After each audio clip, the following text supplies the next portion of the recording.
засвіт стали, означенники поки стало ночі. Заплакала Марсинька свої ясні очі. Заплакала Марсинька свої ясні очі. Не плач, не плач, Марсинька, не плач, не журися, краще за свого батьковишньому молися, краще за свого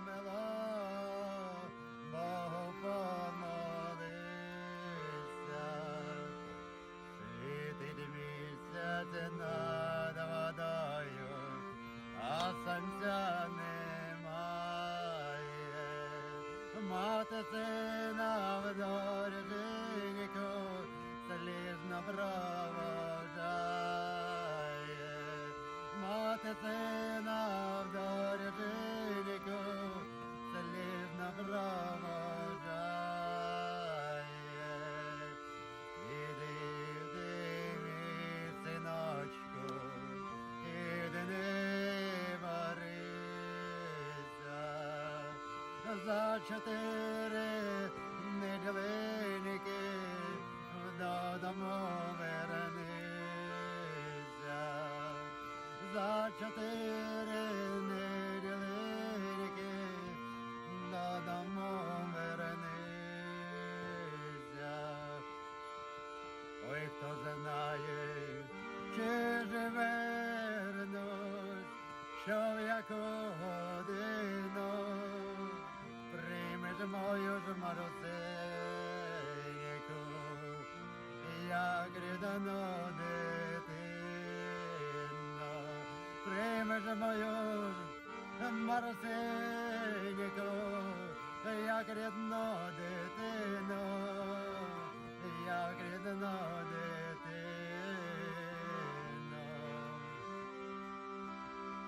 Ой, рад би ж я, Марусеньку, ще раніше взяти, та чи ж будеш вона ж мене, синку, шанувати?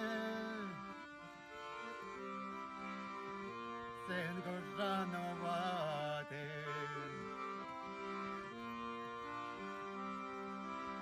Не плач, не плач, не журиться, хто не впадайте,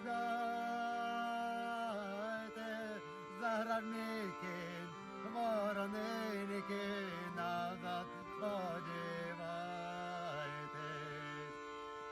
Ой, прилучку, прилучку, при широкім полі, при великім табуні, кінь гуляв поволі, при великім табуні, кінь гуляв поволі.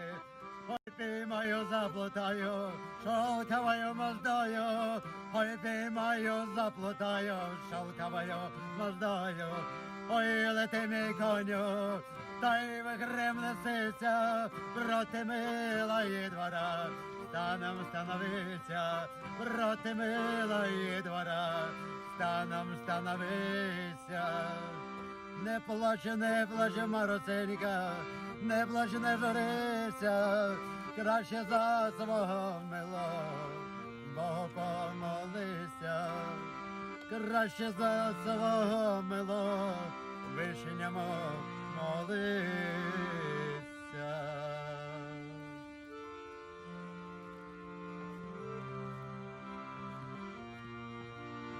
Без благословіння матері та батька козак ніколи не ступав і кроку. Тому шануйте батьків своїх. Де б вони не були, що б вони не робили, то не ваша справа, то ваша доля. Але батьки від Бога. І біля їхніх стіп двері до раю. Тож будьте з собою, будьте людьми, і буде у вас все гаразд. батько нас ніколи не полишає. Козацьке слово даю. Най буде.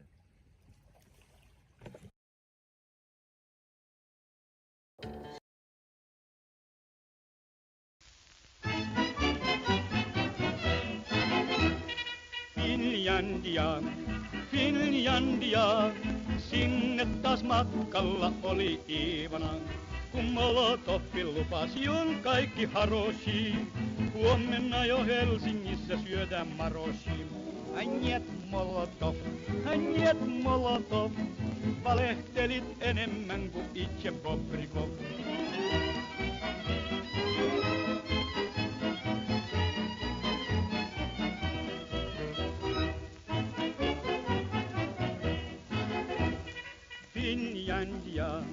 Finlandia, Mannerheimin linjal oli vastus ankara.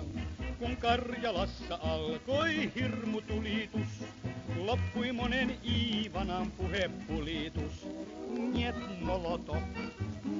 Molotov, valehtelit enemmän kuin itse Bobrikov.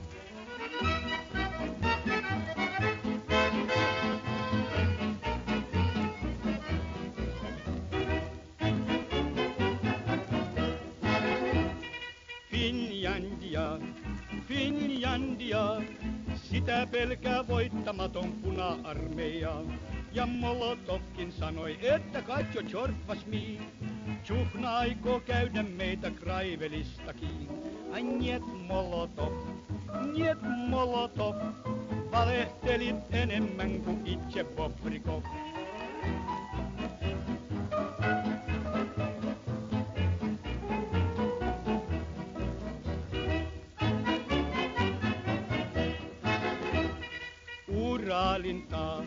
Uralintaa, siellä on Molotovin torpammaa.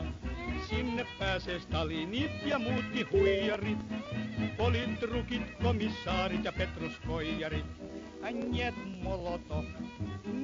Molotov, valehtelit enemmän kuin itse Bobrikov.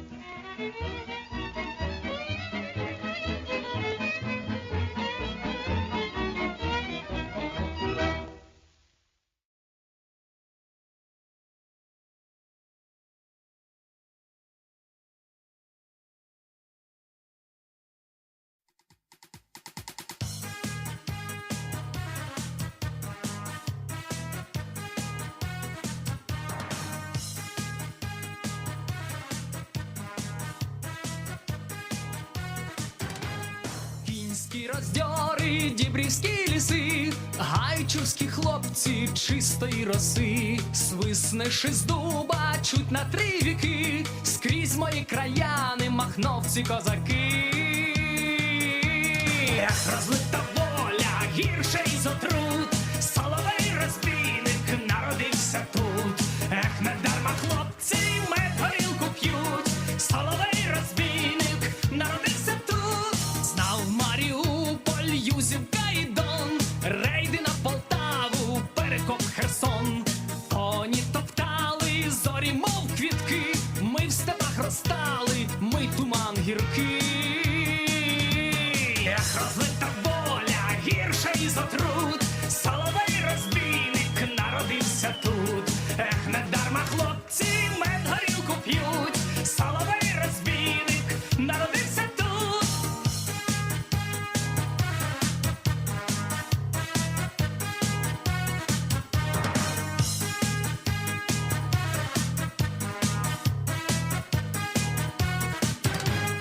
Досі ночами лине грім копит, ген за вітрами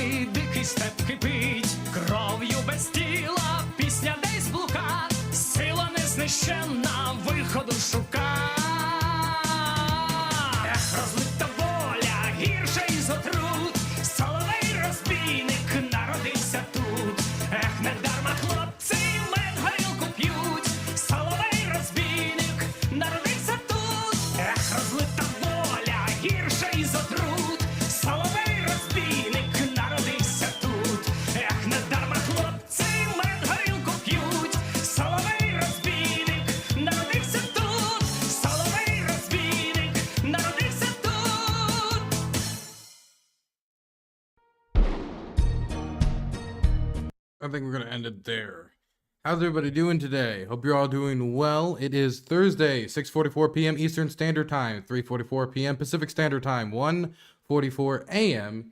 here in the Kiev area. Hope you're all doing well. We got power outages, and more power outages. So we're still not back in the Kiev Bunker studio. I'm going to be heading east tomorrow. So you won't see me back in that studio for at least a little bit. But I should be back in it in the near future. I know I said I was going to be back in it this stream, but didn't come to pass because I was told not too long ago that, hey, Dylan, we're ready to go. So let's head out tomorrow. And I was like, okay, great. It's either tomorrow or this weekend. And I'd rather go sooner rather than later because I'm trying to plan for something later this month. And so, yeah, I'm not in the bunker because I'm here packing. But we can still do a small stream because we got some big news, like Biden possibly dropping out after basically the entirety of the upper echelons of the Democratic Party outside of the black congressional caucus have circled wagons and trying to tell Biden to, hey, stop. Well, that's not circling wagons. It's the worst comparison I could use. They have... I guess Biden circled the wagons, and they're the ones circling the wagons, so to speak, with polite suggestions that he walks off the stage because they are losing confidence that he can win in November. And we got some polling data that just came out within the last 24 hours within the Democratic Party that seems to indicate that there might well be the support for replacing Biden. The question of replacing him with whom is still a pertinent one, and we're going to talk about that in a second. We're maybe going to watch the Young Turks debate Charlie Kirk because the Young Turks was apparently right next to Charlie Kirk recently. I don't know why they were in the same location, but they were.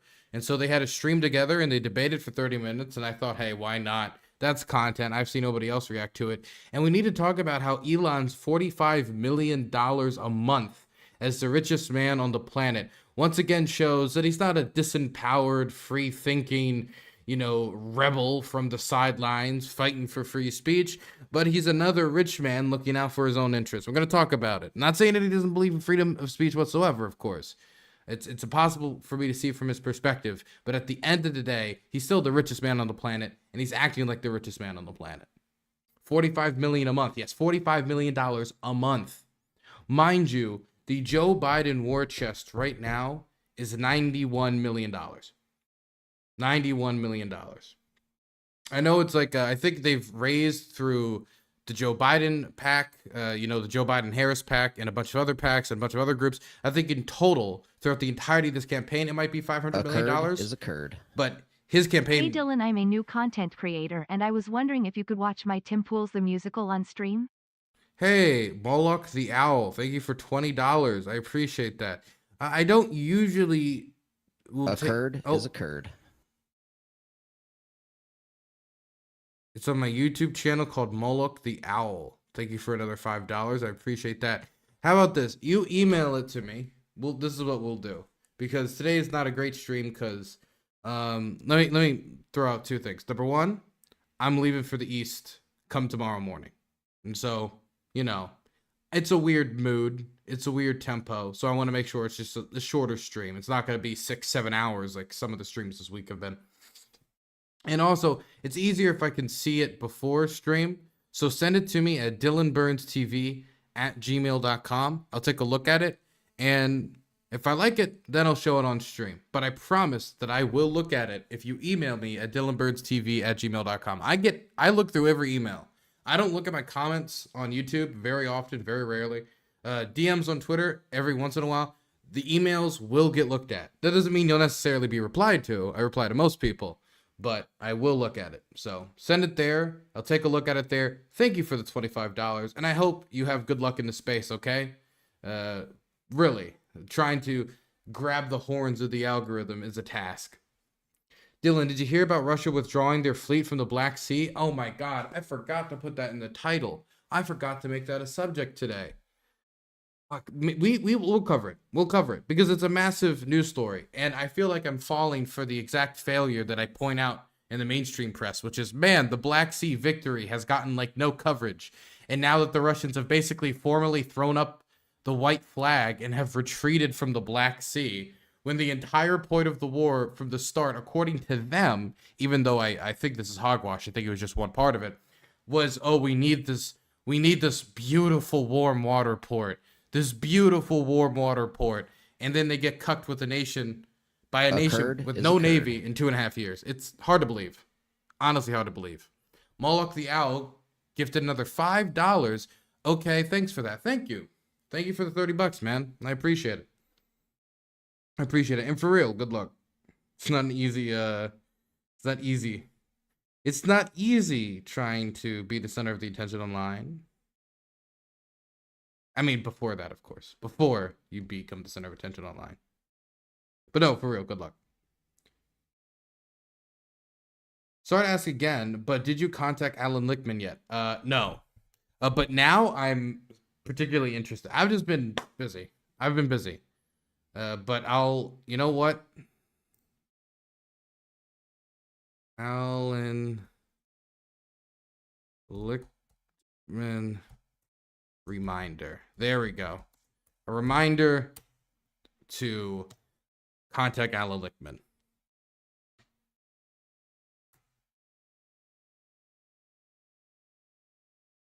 Okay. Where should we start, boys? Where should we start? Where should we start? Should we start with Joe Biden possibly dropping out? Is that where we should start? I mean, we should just start heavy, no?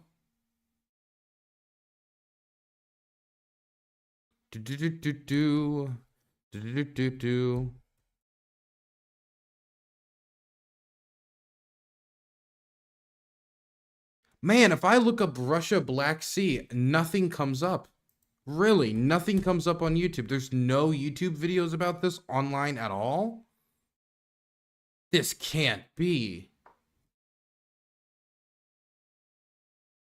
No, it's only articles. Oh my God. I can't believe it. Nothing from CNN? Nothing from The Guardian? What about Reuters? No. Sky News? The Telegraph? Anything? Insider? NBC? CBS? Come on. Come on. Okay, guess not. Well, looks like we're gonna have to cover it ourselves. Really? None of them?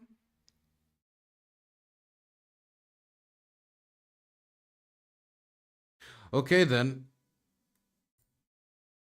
Let's do the Atlantic Council. I hate to go straight for the think tank heads, you know, show myself with all the suits. But if there's no coverage on it on mainstream channels, I have to talk about it because it's a big victory for the Ukrainians. And everybody only talks about when a village that used to have like 100 people in it and now doesn't even have a single cow gets annihilated and wiped off the face of the earth after 6 months of combat operations at the cost of 10,000 men. If that falls, it deserves back-to-back coverage. The Black Sea, the entire strategic priority of why the Russians and many of their apologists said that they had to intervene in Ukraine in the first place back in 2014, posh, no coverage, doesn't deserve but a bare mention on the social medias. Nah, we're talking about it. So the Atlantic Council titles it, Russia's retreat from Crimea makes a mockery of the West's escalation fears. Not holding back with the titling here. So over the last 2.5 years, we have seen the Russian Navy, and I don't put this lightly, in the Black Sea get slowly disemboweled by Ukraine, a nation with no navy.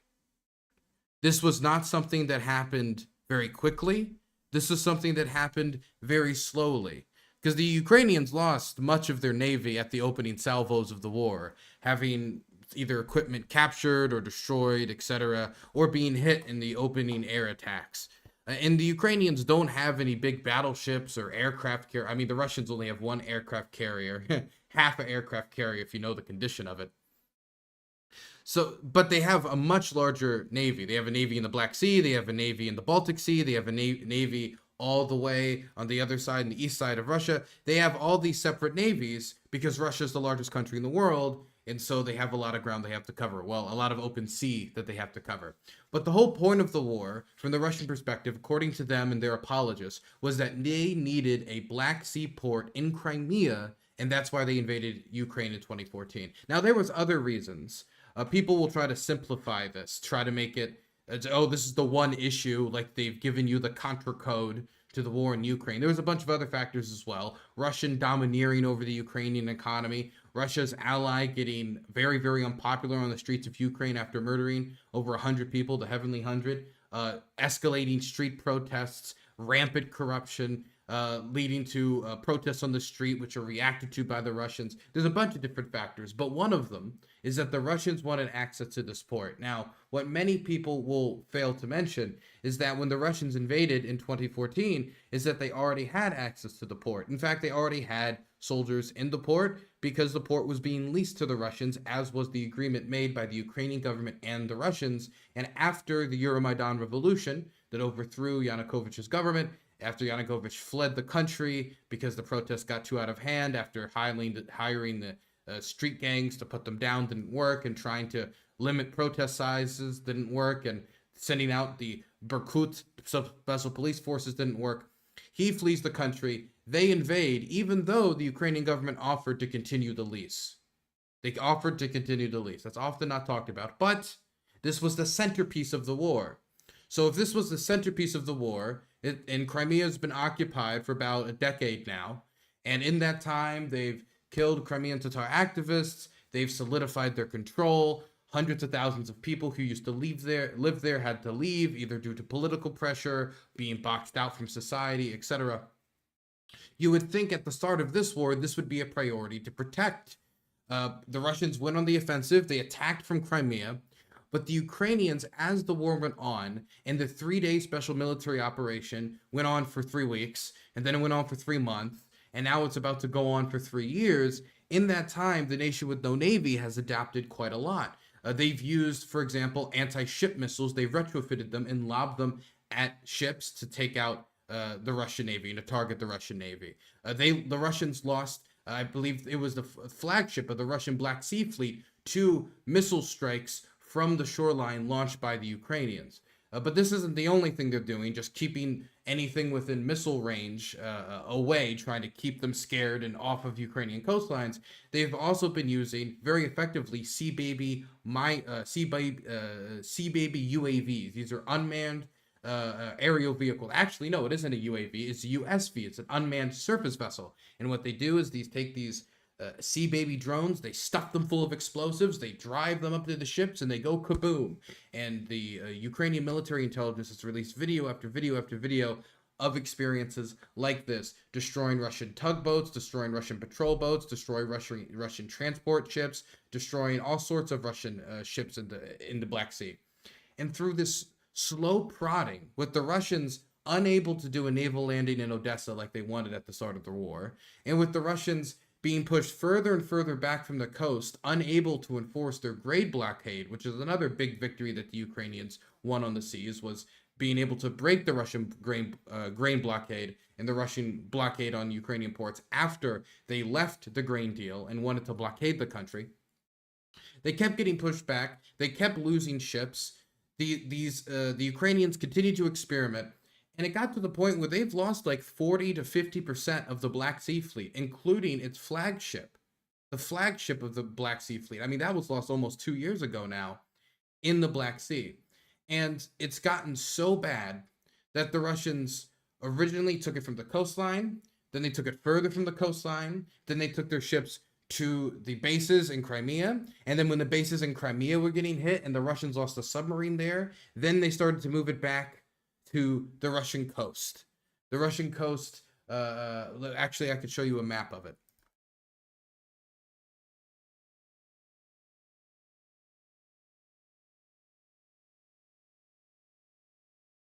Yeah, whatever, sure. Everything's fine. Yeah, I agree with everything. Yeah, everything's beautiful. This coast, right over here.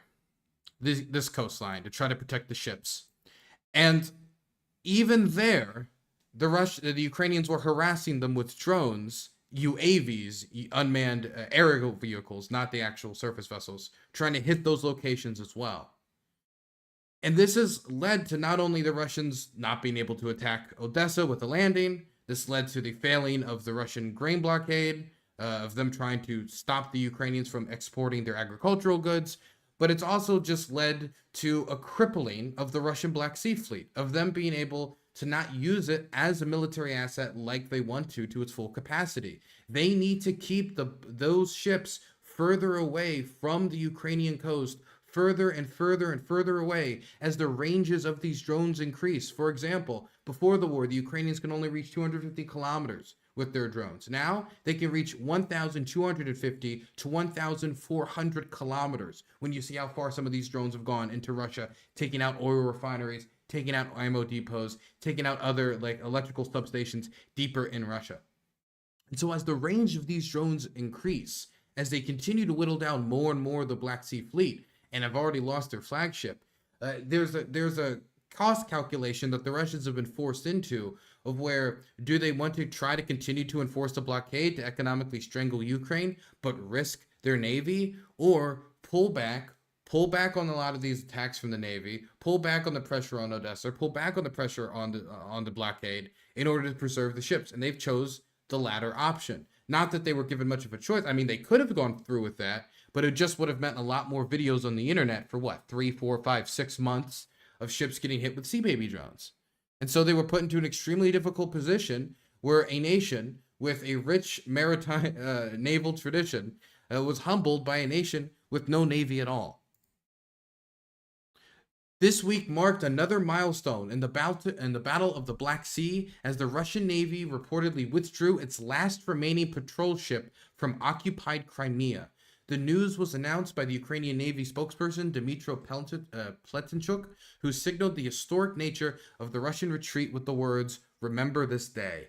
The withdrawal of the Russian warships from Crimea is the latest indication that against all odds, Ukraine is actually winning the war at sea. When Russia first began the blockade of Ukraine's ports on the eve of the full-scale invasion in February of 2022, few believed that the ramshackled Ukrainian Navy could seriously challenge the dominance of the mighty Russian Black Sea Fleet. Once hostilities were underway, however, it soon became apparent that Ukraine had no intention of conceding control of the Black Sea Fleet to Putin without a fight. Beginning with the April 2022 sinking of the Black Sea flagship, the Moskva, Ukraine has used a combination of domestically produced drones and missiles together with Western supplying long-range weapons to strike a series of devastating blows against Putin's fleet. Cruise missiles delivered by Kiev's British and French partners have played an important role in this campaign. The most potent weapons of all have been Ukraine's own rapidly evolving fleet of innovative marine drones. These are the Sea Baby drones. The results... A curd is a curd. Fixer fund for trip east. Hey, thank you so much for the $5. I appreciate that. I'll put that into the Fixer Fund. Thank you. The result speaks for themselves. When the full-scale invasion began, the Russian Black Sea Fleet had 74 warships, most of which were based at the ports in Russian-occupied Crimea. In a little over 2 years, Ukraine has managed to sink or damage around a third of these ships in the second half of 2023. Reports were already emerging of Russian warships being hurriedly moved across the Black Sea from Crimea to relative safety of Novorossiysk in Russia. By March of 2024, the Russian Black Sea Fleet had become functionally inactive, according to the British Ministry of Defense. I mean, this is truly stunning, isn't it? This is something that's gotten very little attention on the mainstream press, CNN, CBS, ABC, MSNBC. There's not a single mainstream TV channel, news related, that is putting segments about this milestone on the news. Now, I know the news is really busy right now with the Trump assassination and Joe Biden possibly dropping out, and there's a lot of events going on in the world, but this is a big victory for Ukraine. And if you want to continue to inspire in people like passive view in history, that, oh, Western weapons aren't doing anything, it's just a forever war, it has no impact. It was Western provided munitions that helped to assist them in pushing the Russians out of Crimea. Oh, are the Ukrainians, do they really want it? Do they really want to struggle? Well, it was their innovation around Sea Baby drones that have helped cripple the Black Sea Fleet. I'm not saying that the Ukrainians are super people and they're just going to destroy every navy in their sight. What I am saying is that these victories are not properly advertised, and this is only getting some attention in the print news. I mean, I'm reading this from the Atlantic Castle. This isn't even like a news organization. This is a think tank. This is the only place I could find that was covering the last Russian ship leaving Crimea. The reason this whole thing started in the first place back in 2014. Barely any attention. It's bizarre to me. It's bizarre. It's hard for me to understand. But I mean, if you don't know about these victories, if you don't know that Ukrainians can win, if you don't know that Ukrainians are flexible, that they do innovate, and that when they get our Western weapons, they do try to use them effectively, then you can have a passive view of history and think, oh, that, you know, the war, however the war ends, it was always been to end. It was always going to end that way. There's nothing we could have done to change the outcome. There's nothing we can do to change the outcome now. This is a very passive view of history. If you don't show them what the effects of our aid and of our actions are, then that's going to be the way that they view the conflict. That's going to be the way they view history, which doesn't only affect this war, but affects other wars down the line, affects other historical events down the line. Point is, this needs attention. It deserves to be highlighted. This is a massive victory, and Putin taking a giant L in an area that he kind of bet his whole war on back in 2014.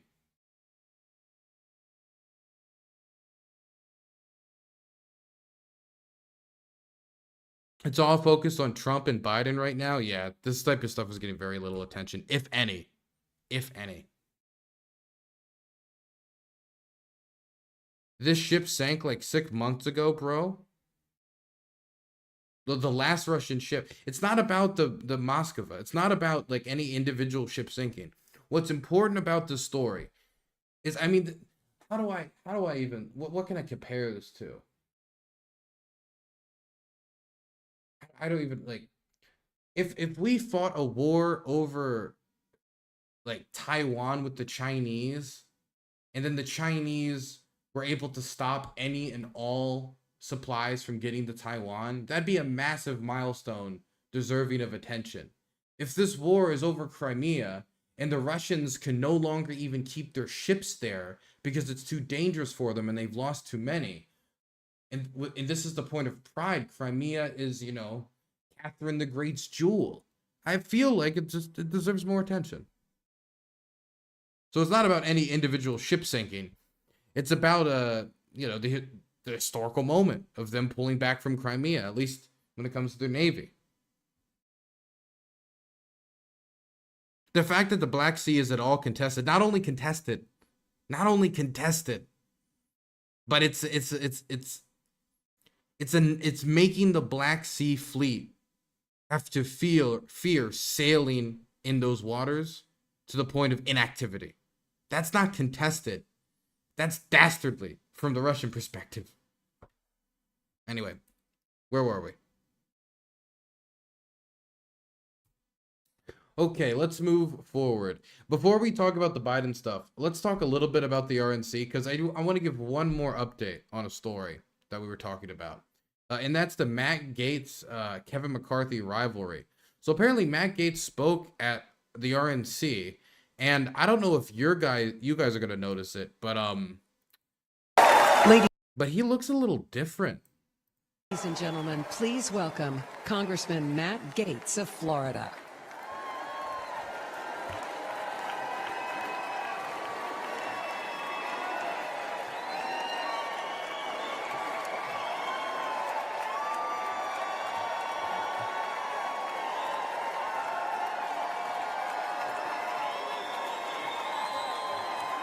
Donald Trump is unstoppable.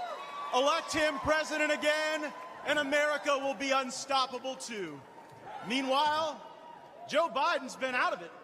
Democrats have been hiding. Dude, what happened to his face? Let me mute it, because who cares what he has to say? Look at his. What happened? I'm sorry, like he doesn't make substantive points very often. At least definitely not on the stuff that I care about. But it looks like he like got surgery, like he had plastic surgery, like he had his face stretched back to look younger. But like Matt Gaetz is in his 30s, isn't he? He's not an old guy. Well, early 40s at most. Why would he even need something? He can't be that he got plastic surgery, but he looks like it, doesn't it? He just doesn't look like the same. He looks different. It looks different. I feel like my mind's playing tricks on me. But if you look on look, this is from his YouTube channel. This can't be digitally altered. This is from, if you look at how he looked here, Can we get like a straightforward shot of him? Yeah, here we go.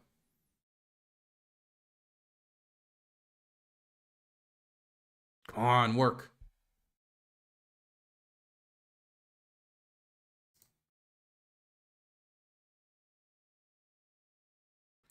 It's very, it feels like his eyebrows are different. It feels like, I don't know, it feels like a different person. It feels like his skin has been stretched back.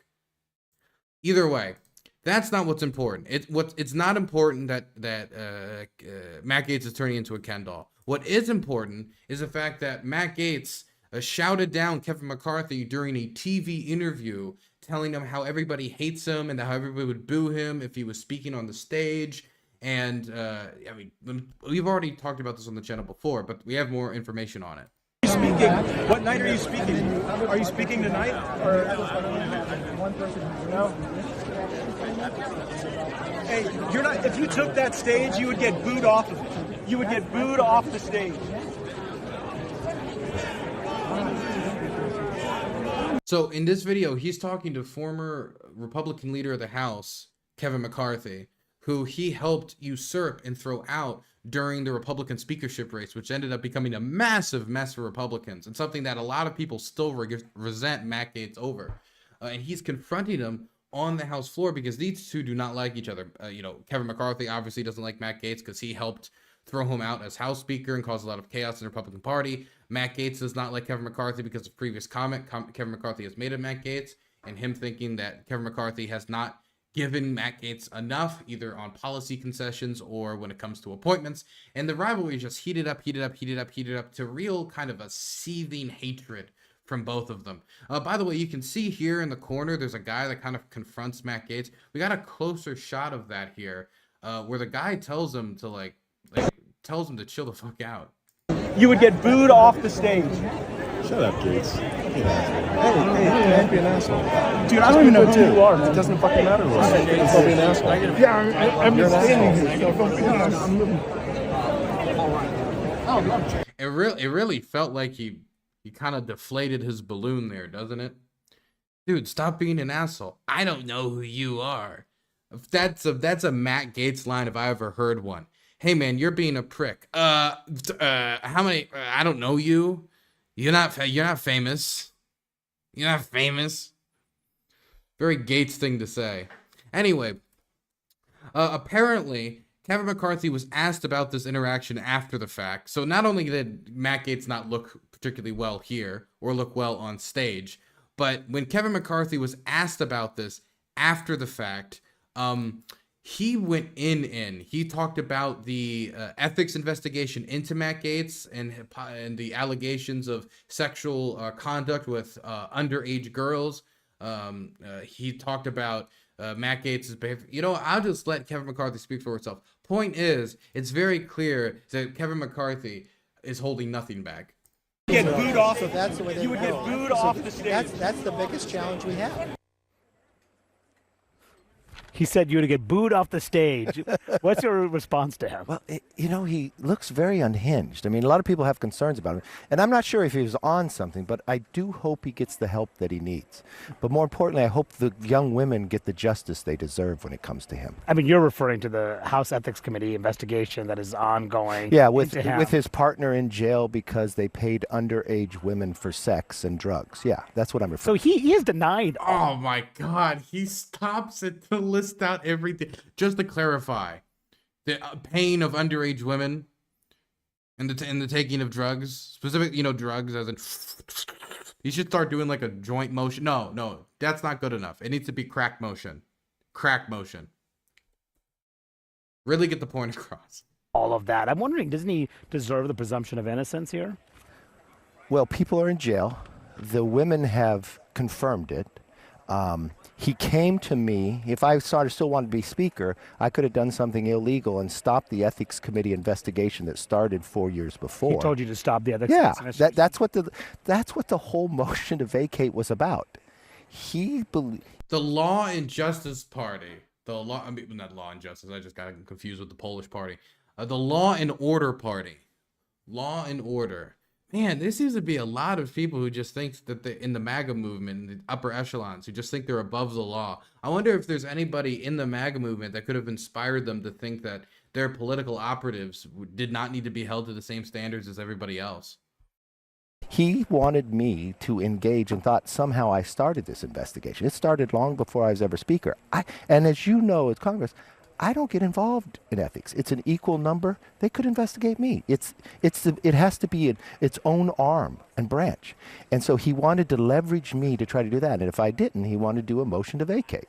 And he's denied that, of course, that he urged you to stop the investigation. No, I had other members come to me. He came to me. I had other people who were on TV that he talked to. Yeah. Uh-huh. So no, there's no denying it. My gosh, I love the Matt Gaetz dirty laundry getting aired out in public. This is beautiful, beautiful, beautiful transparency. Dude, if he just wouldn't have talked in Kevin McCarthy's era, if he just would have left him alone. Like, this is such an easy area of attack for anybody within the party, especially if what Kevin McCarthy is saying here is true. Now, it's impossible for me to know because I was not there.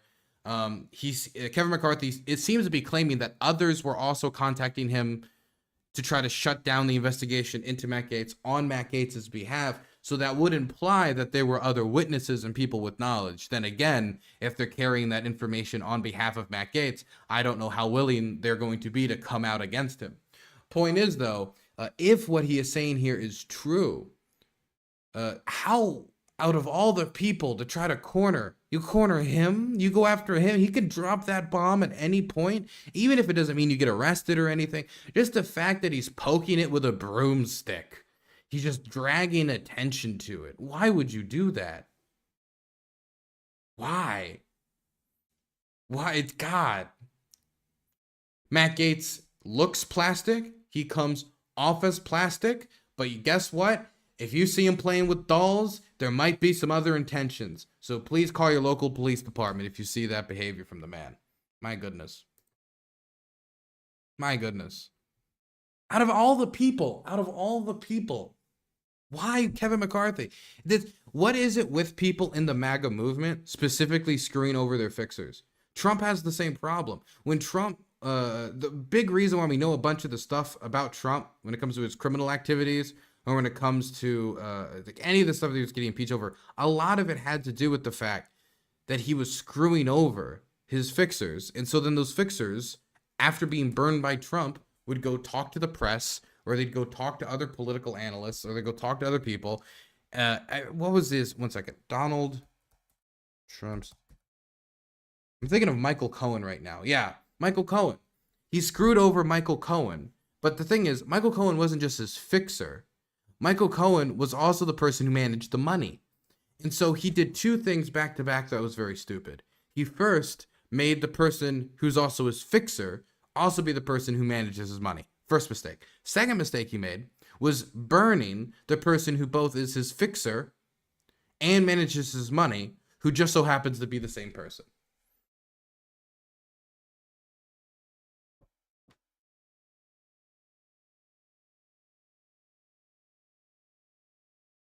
What does fixer mean?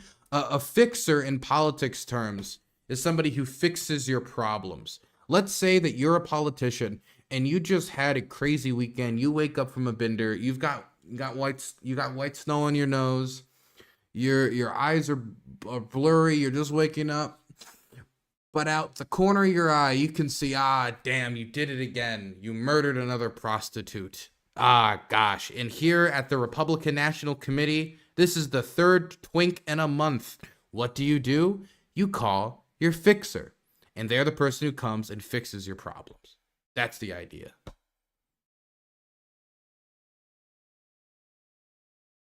I mean, usually it's not that bad, but I mean, that's the general idea.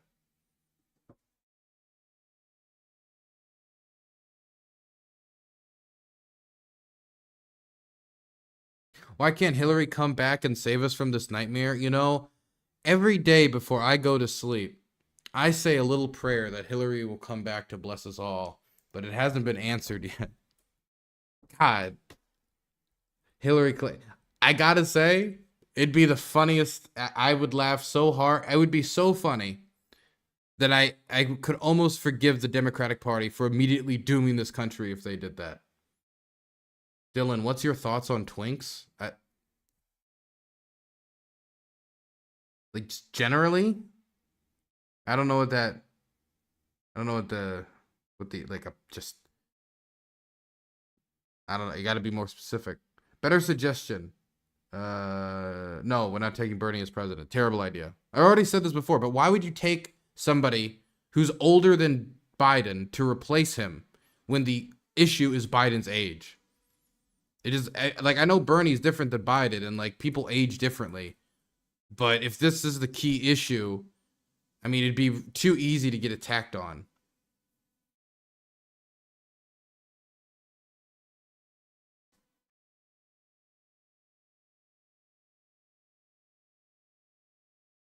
Generally, what's my general opinion on twinks? I mean, I don't know. I like them. I think, what's that Marge thing? I think they're neat. I think twinks are neat. Okay. Moving on. We got more things to cover. More things to cover. Okay. Do we talk? You know what? I think we have the Biden conversation. I think we have the tough Biden talk that we all have to have.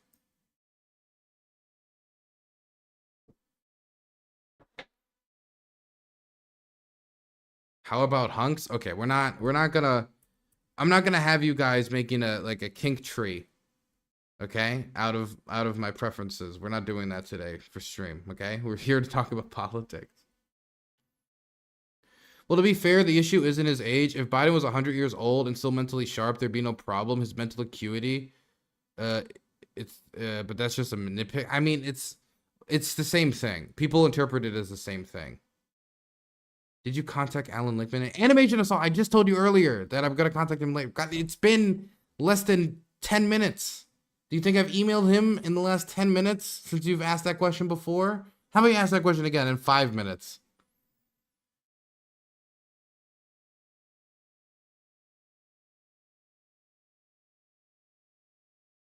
What do you think about the French twink, Slazik? I got dinner with him. He seemed cute.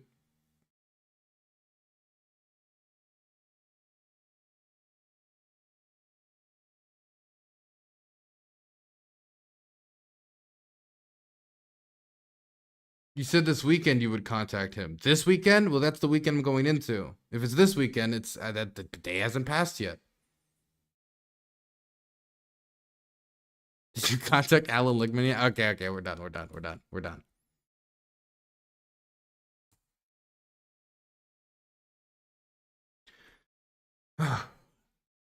We need to have the hard talk, okay? Sit down. We need to have the hard talk. Nearly 2/3 of Democrats want Biden to withdraw. Let's talk about this data, talk about its implications, and then talk about how Biden's getting boxed in by the top echelons of the Democratic Party and how it might truly be Joever. Nearly 2/3 of Democrats say President Joe Biden should withdraw from the presidential race and let his party nominate a different candidate, according to a new poll, sharply undercutting his post-debate claim that average Democrats are still with him, even if some quote-unquote big names are turning on him. The new survey by the AP NORAC Center for Public Affairs Research, conducted as Biden works to salvage his candidacy 2 weeks after his debate flop, also found that only 3 in 10 Democrats are extremely or very confident that he has the mental capacity to serve effectively as president, down slightly from 40% in the AP NORAC poll in February. Now look, if this was the general American public, it still wouldn't be good. Still would not be good. But you could have some silver linings here. You could say, well, that's the same thing's true about Donald Trump. Majority don't want him to be a candidate either. Majority of Americans say that he's not mentally acute, that he's got mental problems. And then you add his recklessness and his divisiveness and his fiery rhetoric on top of that. I mean, that's more problems stacked on top. You could make a case for Joe Biden against Donald Trump, and I think basically every scenario. But in that scenario, it's much easier. It's much easier because in that scenario, it's okay. Well, they're fighting off of a similar playing field. People have a reason to have just tasted Trump before from having negative experiences with him. He has a very low unfavorability rating. I mean, a high unfavorability rating, low favorability rating. But this is not the general public. This is Democrats. This is supposed to be Joe Biden's base. And 2/3 of them say that he should withdraw from the presidential race, that they don't think he should be the nominee. Not that they're concerned he might not win, but that those concerns are so big, or other reasons why they don't think he should be the nominee, like his mental acuity, are so large that this close to the election, like a month from, I mean, no, not even a month. I mean, August 7th, next month, August 7th, is when the last date is for locking in our presidential nominee. Because that's when we have to have our person like registered on the ballot in Ohio. Long story short, it has to be August 7th. It's the 18th right now. It'll be 19th tomorrow, 20th tomorrow, day after that. It's coming. It's coming really quick. And so we're already 4 months out, so it's a risk to switch. There's not really a precedent for switching this late out for this type of reason. We're in uncharted territory, but those majority of Democrats, clear majority of Democrats, still think in this uncharted territory with such a small window to make a decision, the call they want to make is he should jump ship. He should jump ship, or to put it more politely, as a lot of the people who are in the Biden camp are putting it, who think he should drop out, walk off the stage. A lot of the donors are saying this. A lot of the people in the Democratic Party are saying this, is that in order for Biden to preserve his legacy, he needs to walk off the stage, pass the torch, and be the transitional president who took us out of the chaos of the Trump years and then passed the torch to make sure that we did not return to them once questions rise about his acuity as his age started to catch up with him. Whether or not how much it caught up with him or how much it's actually affected his mind, putting that to the side, that at least could be the public perception. That is the descending off the stage with honor that many politicians don't know how to do, and then they overstay their welcome. And so the mentality seems to be that Biden has overstayed his welcome. And this right here sent a lightning bolt through the Democratic establishment, through DNC staffers, through the halls of Congress amongst different congressmen, especially those in swing districts. And it's only bringing back more buzz to the question of whether Joe Biden is going to be the nominee or not. Honestly, like a few days ago, I had thought that it was over. I had thought that Joe Biden was going to be the nominee, despite the reservations that I have expressed before and will continue to express. I thought that it was done because Joe Biden certainly wants to continue to run. And from the mentality that people like Joe Scarborough talks about that Biden might have, and that assumptions you could make about him being passed over and resentful in 2016, and him being discouraged due to his age in 2020, but then beating Donald Trump, that in his mind, it's like, oh, it's all the naysayers out again, trying to either take the opportunity or undercut me as the one person who has actually beat Donald Trump. When these same people were the ones who said, no, Hillary, don't run, Joe. It's Hillary's turn. Hillary will beat Trump. So from that perspective, combined with the media attention being taken off of Joe Biden's bad debate performance, off of the topic of his age, and then being focused on the assassination, plus the polling data showing that Joe Biden was still within swinging range, that it wasn't like a complete lost cause, being enough to make him the nominee going into the election, despite reservations, despite his clear weaknesses. He would keep the incumbency advantage, run off his agenda, and hope that Scranton Joe once more could pull out another upset like he did back in his starting days in Delaware. But that does not seem to be how it's playing out, even though that's how I thought it would play out.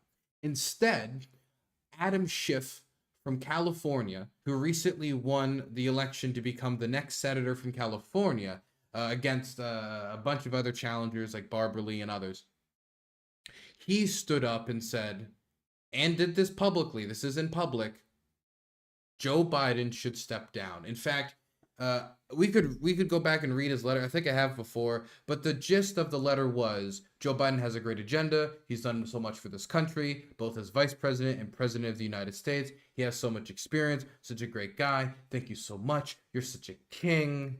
But every king's reign must end, and I think now is the best time for him to bow out with grace and pass the torch. Now, what's interesting about Adam Schiff being the one to do this is Adam Schiff is a strong ally of Nancy Pelosi. And many people took it as Adam Schiff saying this, giving indication of what Nancy Pelosi's position is. Adam Schiff saying that he's already the most high-ranking Democrat to make noise about this loud publicly, period. But then the implication that Nancy Pelosi could have okayed this, would be okay with this, or agrees with it, that sent chills up the spines of those who want Biden to remain the nominee. And then the reports started coming out, and it wasn't just Adam Schiff, and it wasn't just Nancy Pelosi. It was Chuck Schumer, one of the most senior senators in the country as well. Behind the curtain, top Dems now believe Biden will exit, and that this pressure has built up with Chuck Schumer, Nancy Pelosi, Adam Schiff, with even a quiet tap from Hakeem Jeffries, the new Democrat leader in the House. Silence from the Hillary camp, silence from the Obama camp. The message is being sent clearly. The pressure on said message is building, and that message is, thank you very much, Joe. You made a great impression, Joe. You did beat Trump, Joe. Now give us the steering wheel. It's our time to take over and put in a candidate who can run a campaign and that doesn't have the clear weakness of the public expecting low standards from their mental acuity. And I cannot get around the dilemma of this election should be, from a Democrat point of view, whether you're talking about Donald Trump calling for the suspension of the U.S. Constitution, whether you're talking about Donald Trump saying that the election was rigged even before it began, saying he wouldn't accept the results, Donald Trump's insurrectionary actions against the U.S. Electoral system, trying to overturn the results, him pressuring Brian Raffensperger to overturn the results, him being a felon, and you have the other crimes he committed, just Donald Trump's daily behavior. Like, this should be a question about Donald Trump's fitness for the office. Like, hey, he was president for 4 years, and then this so-called businessman created the biggest deficit in American history. What of it? In peacetime, what of it? How is that possible? This great negotiator went over to the North Koreans, called him Rocket Man, stopped training drills with the South Koreans, and then what did we get for it? The South Korean liaison office being blown up on national North Korean television. So this should be a referendum on Donald Trump's fitness for the office, his mental acuity, as he's mixing up Nancy Pelosi and Nikki Haley's names 5 times, 6 times in a row, saying Nikki Haley was in charge of Capitol security, or any of the other times he's made slip-ups similar to that, or slip-ups just based in the ignorance he has about the many issues that he talks about on a daily basis. But if you want it to be that, if you want it to be Donald Trump is not eligible for the office, there cannot be the clear waiting response. Your guy can't say a clear sentence. Your guy mumbles. Your guy is unfit for the office because he's just too old. Donald Trump's 78 years old. Joe Biden's 81 years old. Many of the problems that we're talking about in reference to Joe Biden when it comes to can he run into his 84, 85? Can he run 4 years from now? Donald Trump will be older than Joe Biden is now if he becomes president again. All of this much of this equally applies, but it's not getting equal attention. And ultimately, a campaign isn't necessarily fair. Not saying that politics is about fairness. I don't even know why I'm emphasizing the fairness. Let's read a little bit about what these Democrats are saying, the pressure that's building, and why it looks like it's a lot more likely now that Joe Biden might actually finally will pack it up. Several top Democrats privately tell us the rising pressure of party congressional leaders and close friends will persuade President Biden to decide to drop out of the presidential race as soon as this weekend. Why it matters. The 81-year-old president is now self-isolating with COVID, remains publicly dug in, but privately, he's resigned to mounting pressure, bad polls, and untenable security, making it impossible to continue his campaign. The private message, distilled to his bluntest form, is the top leaders of his party, his friends and key donors don't believe he can win. In that he can't change public perceptions of his age and acuity and can't deliver congressional majorities. The president is being told that if he stays in, former President Trump could win in a landslide and wipe away Biden's legacy and Democrats' hopes in November. The pressure to step aside as a candidate has been rising to intolerable levels, especially over the past few days. Democrats fully expect polls after the Republican National Convention to show a possible blowout that could bring down Democrats in Congress. His choice is to be one of history's heroes, or to be sure of the fact that there'll never be a Biden presidential library, one of his president's close friends told us. I pray that he does the right thing. Here are the list of Democrats that are asking for him to drop out. Senator Majority Leader Chuck Schumer told Biden on Saturday, the day of the assassination attempt, that it would be best if he dropped out. Dems on Capitol Hill want him out and worry they'll lose winnable seats if not. Former House Speaker Nancy Pelosi, a mastermind of the campaign to get Biden out, and that's where the Adam Schiff connection comes in, told him that he could destroy Democrats' chances of taking back the House. We're told she's also worried about donations drying up, and one of Biden's top fundraisers has come out and said to Biden, like, we're having problems fundraising. The cash is drying up. People are not confident in your ability to win. House Minority Hakeem Jeffries delivered a similar, if more subtle, message to Biden. Former President Barack Obama spoke loudly with his silence and his former aides trashing Biden in public. Bill and Hillary are doing what Obama's doing, and so are their former aides, and we increasingly hear top Biden aides, including ones who initially urged him to fight on after his disastrous debate, are saying it's now when, not if, Biden announces he's not running. My goodness.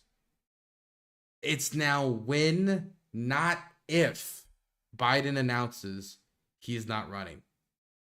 So there's a few things I want to say here. Number one, this pressure is immense. This is from every angle of the party, just about. The only thing that could add to this pressure is if Barack Obama came out publicly himself and said Biden should drop out. But the louder and more they do it in public, the worse it's going to be for the campaign that follows. It's not only, I mean, even if, well, okay, it's not Biden anymore. It's going to be a question of the chaos, the lack of leadership at the helm appearance that it's going to be showing off. So most of this is being done in private, but it is escalating to the point where there are media reports. It is being leaked to the press. And so they are signing on to a public pressure campaign on top of this private advising. So they're doing just about everything they can do within the realm of reason to get this man to drop out. And Chuck Schumer, Nancy Pelosi, so we got the Senate Majority Leader, we got the House Minority Leader for the Democrats. We've got the former House Majority Leader, Nancy Pelosi. We got some of Biden's own staffers. We've got swing district Democrats concerned. I mean, Biden, of course, he still has the Congressional Black Caucus. He still has some other groups. He is the one who decides at the end of the day if he drops out because he won the delegates. He won the 14 million votes that led to him being the Democratic nominee for president. So he ultimately has to be the one to make the call. None of these people can directly pressure him out, but this is about as much pressure as they can give without hurting their own chances in November. And in fact, there are many who are saying that doing this, period, is hurting their chances in November. So I just need to emphasize to you that this is a real pressure campaign from just about every part of the party that isn't steadfastly like attached to Biden's hip when it comes to his political record or his political alliances. They're asking him to step out. They're asking him to step down. Mind you, political logic is that somebody in Biden's position has an incumbency bias. Someone in Biden's position running against the same candidate he beat before also comes with an advantage. Donald Trump also is somebody with an extremely high unfavorability rating.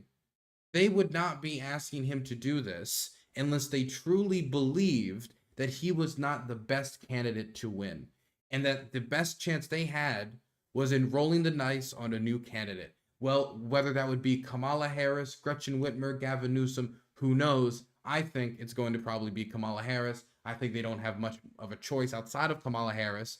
I think they can do an open convention, but I think an open convention would probably just end with it being Kamala Harris anyway. I think this is for a bunch of reasons. She seems to have Jim Clyburn's backing, who's a very influential Democrat. She is the vice president of the United States. She has the most national name recognition. She's the next in the line of secession. It would just make kind of logical sense.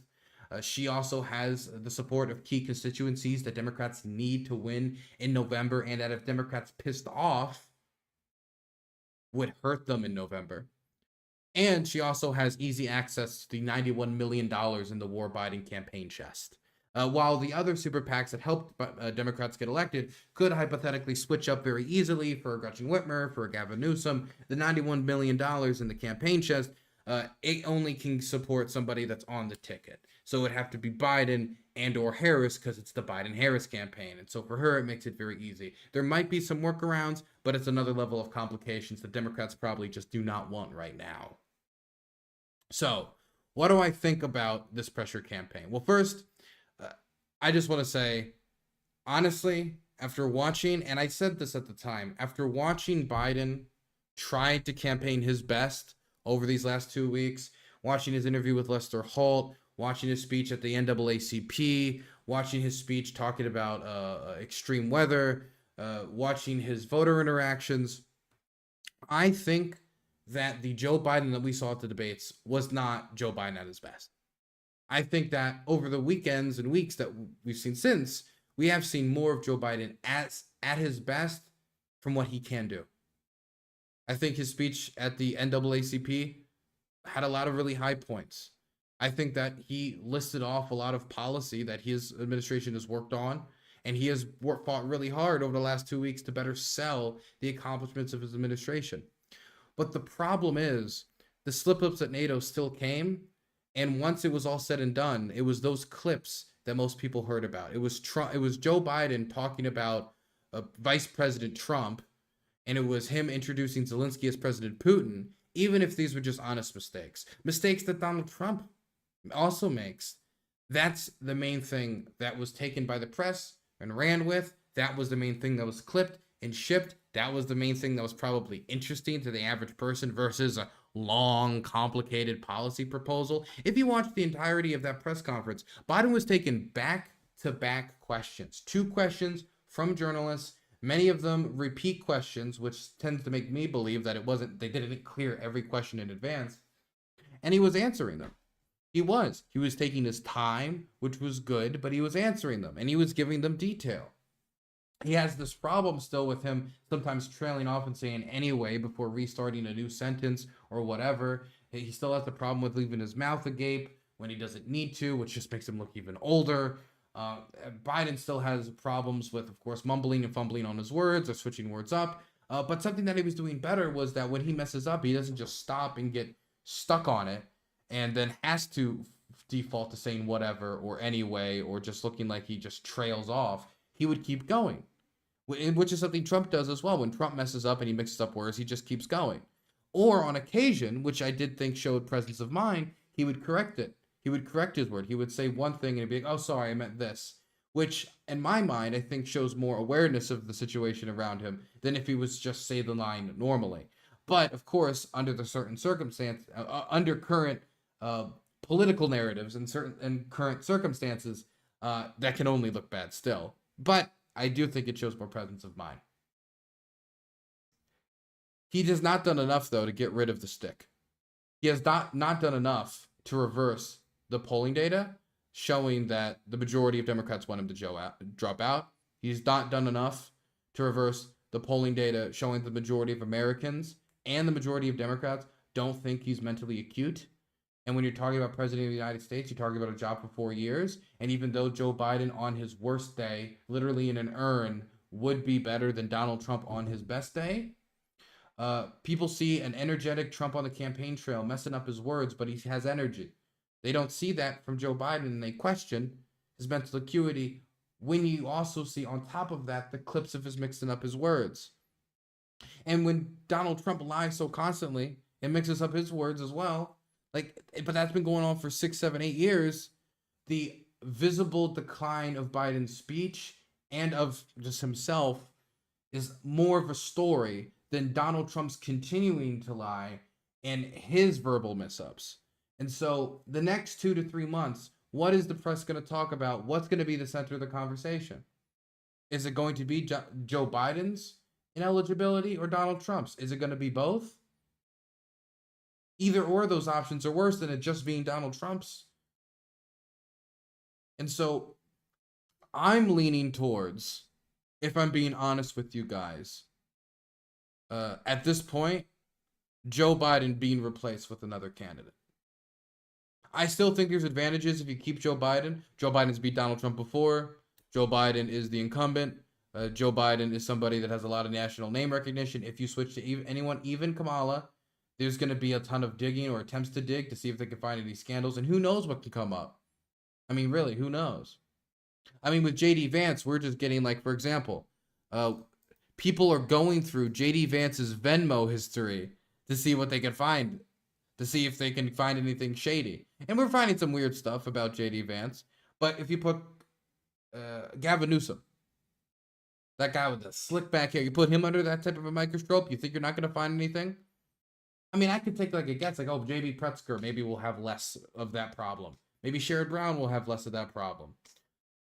Kamala Harris will probably have the least of that problem because she's out of all of them, she's the least unknown on the national level and has had public digging into her when she ran for president the first time back in 2020 and since she's been vice president for the last 4 years. I think, though, ultimately, running a campaign against Donald Trump is going to require flexibility, and it's hard to be flexible if you can't hit the campaign trail running 24/7. It's going to be hard if at every campaign stop, there's a question of whether you should even be running for president in the first place. It's going to be difficult when you want to talk about bringing back the child tax credit, or you want to talk about the jobs that are being brought with the CHIPS Act, or the infrastructure bill, or you want to talk about the insulin price caps, or you want to talk about the rent price cap that Joe Biden just proposed. You want to talk about any of this, and instead, you're talking about the fact that Joe Biden messed up his words with Zelensky and Putin, and if he's eligible to be president. And mind you, every day it'll feel like a balancing act with Joe if he runs for president. Every day, what we're going to watch is we're going to be watching this man, and that's what I've been doing. And I'm just thinking, oh, this is good. This is good. He's doing great. He's doing great. And just hoping in my soul that he doesn't out of nowhere call Benjamin Netanyahu Mr. Hamas, you know? Like Donald Trump did when he called that Kurdish reporter Mr. Kurd in Kurdistan. Now, when Trump says that, back then, barely any coverage, barely any press, just another Trumpism. When Biden does it, silly, ridiculous, makes him not eligible.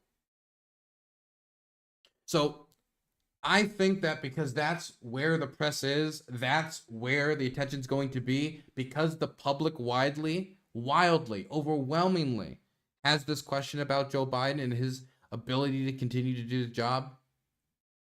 When we have a vice presidential candidate that could step in, when we have Donald Trump up in every single swing state in the majority of polls, even if it's just up by 3-4 points, even if it's still in striking range, if Joe Biden can't hit the ground running and Donald Trump can, that distance might only get greater, not shorter with time. I think the logic behind what Nancy Pelosi and Hakeem Jeffries and the rest of them are doing has sense. I think that Joe Biden has done the best that he can do, but not enough to get rid of the problem. Ghost of Nestor Machno has donated $5. And so the courier who had cheated death outside Goodsprings had cheated death once again. Thank you so much for the $5. I appreciate that. Ghost of Nestor Machno. And I can't believe the ghost of Nestor Machno himself is here listening to me talk about Joe Biden's chances. I appreciate that. Look, I'm not saying Kamala Harris is the strongest candidate. I think Kamala Harris is going to have weaknesses in states like Michigan. She's going to have weaknesses in states like Pennsylvania and states where Joe Biden can try to run on his UAW endorsements, his pro-union agenda, him being Scranton Joe. decades of political connections. Kamala Harris, while she's 61, she's up there more than many people realize. She doesn't have a lot of that. I mean, she doesn't have much appeal to these areas. To some people she does, but I mean, she's down in all of these states too. In some polls, she's up in comparison to Biden. With some internal Democratic polling, she's up in comparison to Biden. Some polls even have her beating Trump. But in these states, everywhere I've seen, she's down. And so if you were to run Kamala Harris, the next question would be, who's her vice president going to be? And honestly, if you want my recommendation, it would have to be somebody from Michigan. It'd have to be somebody from Pennsylvania. It would have to be someone from these states that she's going to be a lot weaker in. Josh Shapiro is somebody who's popular, who might not have a ton of national name recognition, but certainly has name recognition in Pennsylvania, being the governor of Pennsylvania, that might be able to do the job. But Josh Shapiro is just one recommendation.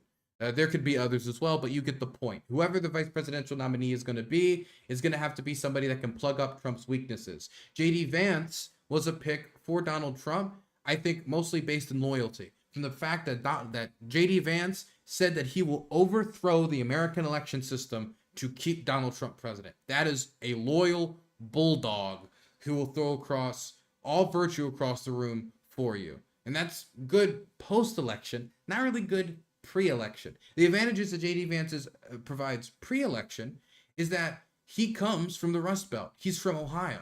He's a senator from Ohio.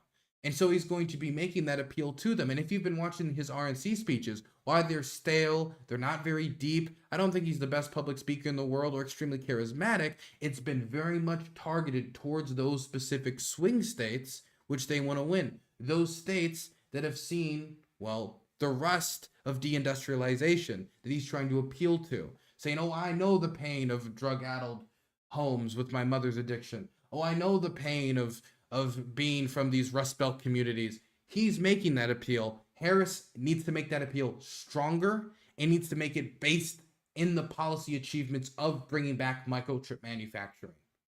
When it comes to America doing better on inflation than all the other G7 countries post-COVID, low levels of black unemployment, she needs to be able to sell this agenda to those people and sell their progressive agenda moving forward when it comes to rent caps, because housing prices is a big problem in this country. And those are the type of policy differences that can be stark in difference to Donald Trump, because Donald Trump cannot endorse a rent cap. Donald Trump is not going to endorse a minimum wage. Donald Trump can only get so pro-union.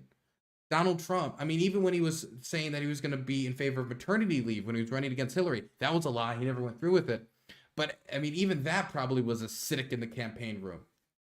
They're going to have to sell the achievements that they've had, that most people have been signing up to Joe Biden. If they've been signing those achievements to anyone at all, they now need to transfer over to Kamala. She needs to sell the administration's agenda, the administration that she was a part of, because when you elect a president, you don't just elect a president, you elect an administration, and sell the agenda moving forward that Biden has been trying to campaign on, but failing up to this point. That's going to be your task, centered on these states like Michigan, Wisconsin, and Pennsylvania.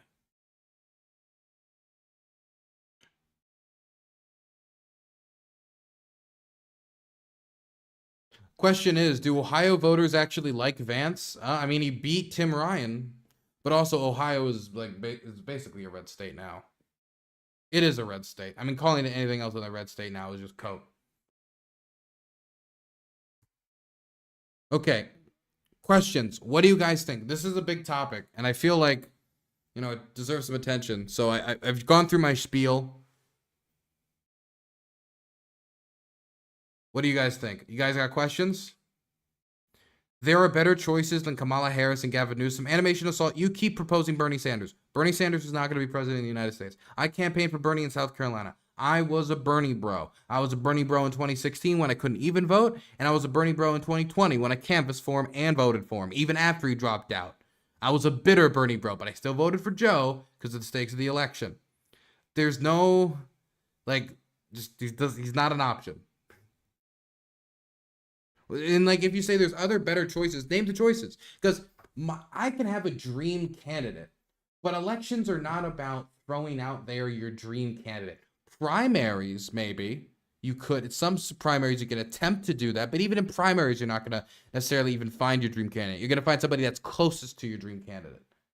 And in circumstances like this, when we have so little time and overstepping Kamala Harris comes with so many problems, I don't feel like we have a lot of choices. If we were faced with the fact that Kamala Harris's chances are just as bad as Joe Biden's, and that was just a fact, and that all of the internal polling data we've seen that show that Kamala Harris could actually do better, and then there's a question of Kamala Harris being the front line of the ticket and her maybe having a more aggressive campaigning strategy.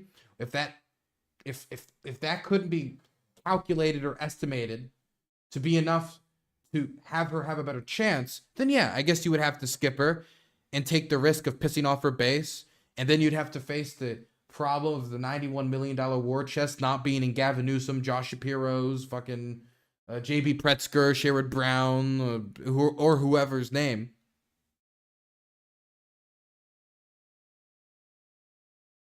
But it's just, I don't think the Democratic Party in such circumstances wants to roll the dice too much. Do you think the congressional Dems have a plan? Like, if I was to choose magically, like, who would it be? I mean, honestly, it'd be someone like Josh Shapiro or J.B. Pritzker. Maybe.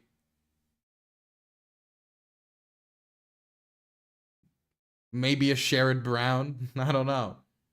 It would be someone like that. I would keep it simple. I would aim in the areas where I know we need to win. The Rust Belt states, I know we need to win.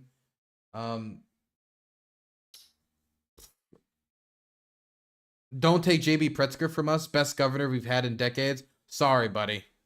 Sorry to tell you, but we might need to snatch him a bit.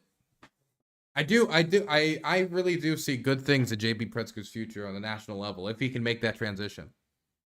I keep saying my number one choice is J.B. Pritzker. I keep saying for president. Not because I think he's even necessarily the best on all of the policies, but like I think he's good on policy and good and he's electable. And those, if he's just good enough on policy and electable, I'll take him. Okay, I'll take him. Run him. Because man, I would have compromised on some Bernie stuff if we could take away some of his campaign disadvantages. Like the fact that he was terrible at getting endorsements. Absolutely terrible. Terrible, like, handshaking, back-patting politician.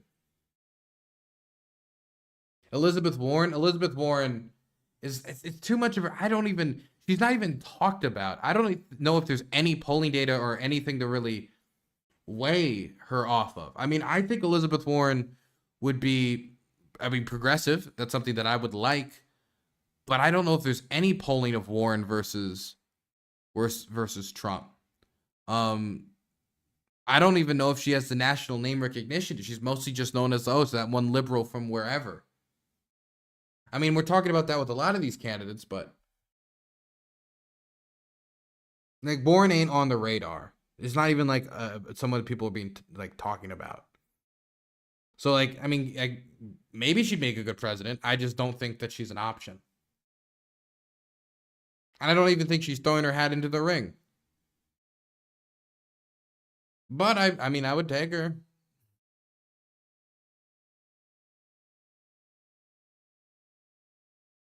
Her popularity looked like it suffered after trying to kneecap Bernie. Gotta say, real strategic she was in that race. Still a little bitter over it. Can we at least agree Harris has to stay as the head of the ticket? Well, I think it has to be Harris. I think it has to be Harris. If we're replacing Biden, it has to be Harris. And then they have to put some Midwest, some Rust Belt lover as the VP. Josh Shapiro, J.B. Pritzker, someone like that. People want something fresh. If we're gonna go with something fresh, that we gotta throw something truly fresh out there. Like we can't, but it's hard to balance it, because on one hand you can't be too fresh because you can't take too many risks, because then if you take too many risks, then it's more likely that some unknown factor and unknown scandal is going to derail the whole thing, and then you're stuck with like a presidential nominee who likes to shoot kittens on the weekend, right? And you don't want that. And so keeping Kamala Harris as the main nominee deals with that factor a little bit, as well as all the other advantages and that it would have and all the disadvantages we would avoid. But somebody like J.B. Pritzker or Josh Shapiro, while known in their states and popular in their states, and those states being important for the election, swing states, would also be a breath of fresh air, I think, genuinely.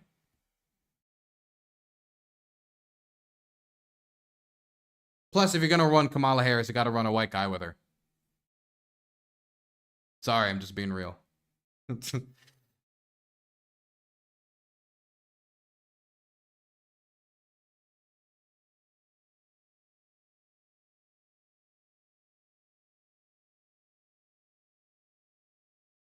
Being unfamiliar itself is a potential spear campaign. Could you imagine the attacks on J.B. Pritzker? J.B. Pritzker. Wait, one second. Wait, one second. Let me see. Can I do this? J.B. Pritzker. He's a big guy. J.B. Pritzker is a big guy, but we don't know much about him. What could he be hiding in that exterior? Could it be fentanyl? Woke Bud Light? Anything.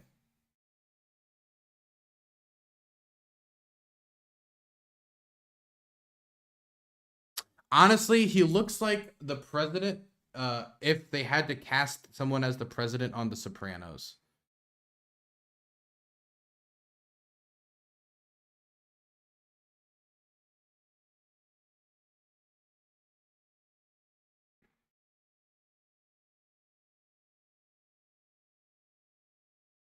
Sopranos president, yes.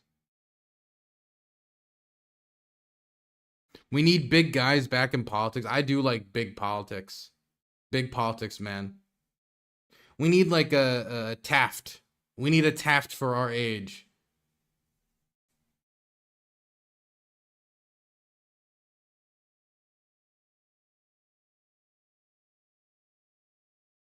Okay, let's keep moving. Kind of racist, Dylan.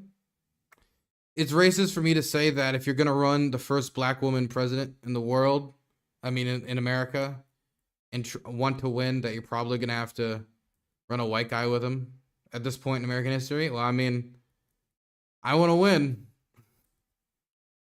Look, like for me, like policy-wise, I don't give a fuck. If they're Chinese, if they're Japanese, if they're Indian, if they're Mexican, if they're fucking white, lily white, none of that matters to me. But from the electioneers who are going to be designing this ticket, they're going to want to run a white man with Kamala Harris. In their mind, it's going to be like, okay, America wants change, but don't change too fast, you know? That's going to be their mental math. He's 30% woke, 20% fentanyl, 50% woke Bud Light. Well, doesn't that make him just 80% woke and just 20% fentanyl? Okay, anyway. Continuing, we got more stuff to talk about. Let's see. Where do we go from here?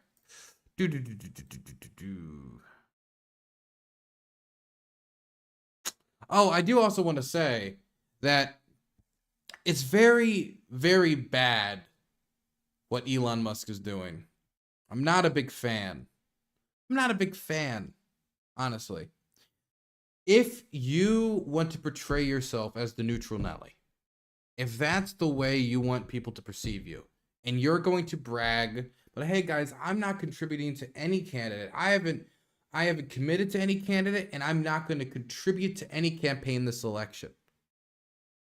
And you decide, never mind, you're changing your mind about endorsing a candidate, whatever. It is what it is. He endorsed Trump. But you can't brag about not contributing candidates and then become the biggest financial powerhouse Trump possibly could imagine. With Elon Musk saying he is committing to around $45 million a month to a new pro-Trump super PAC. $45 million a month. What a crazy amount of money. We're like 4 months out from it. We're talking about him going near like over $200 million in funding for the Trump campaign. There's $91 million right now in the Joe Biden war chest. $200 million is a chunk of change. people can look at Elon and he can be like the wacky space guy. You know, he smoked dope on the Joe Rogan. He's the richest man on the planet with companies, with factory lines in China, with workers being mistreated in California. He's sending rocket ships into the sky. If he's the richest man on the planet, he's going to protect his interests. He's going to protect his capital. He's going to protect his business. He's going to try to protect what he sees as his interests. And so him going with the business magnate, the socialite, the New York socialite, who did record-setting tax cuts, did not make up the tax increases or the revenues to make up for those tax cuts, and then brought us into the largest deficit of any presidency in American history. Now, from a management, an econ point of view, a managing the country point of view, I don't think that makes much sense. But when it comes to the business perspective, hey, that's more tax cuts for you. Elon Musk's main justification for this seems to be that he wants a stable America, and to have a stable America, you need to have a strong border, and Donald Trump is the person who will bring a strong border. But Donald Trump is also the person who is currently trying to keep the border open, desperately wanting to keep the border open for his own political ends.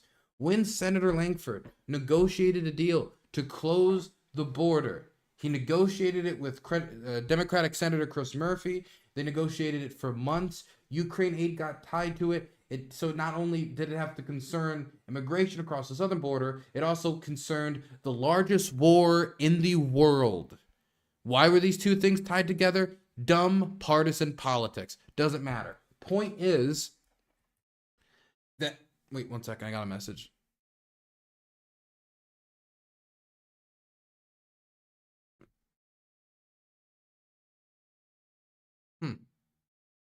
Sorry, it's about the trip tomorrow.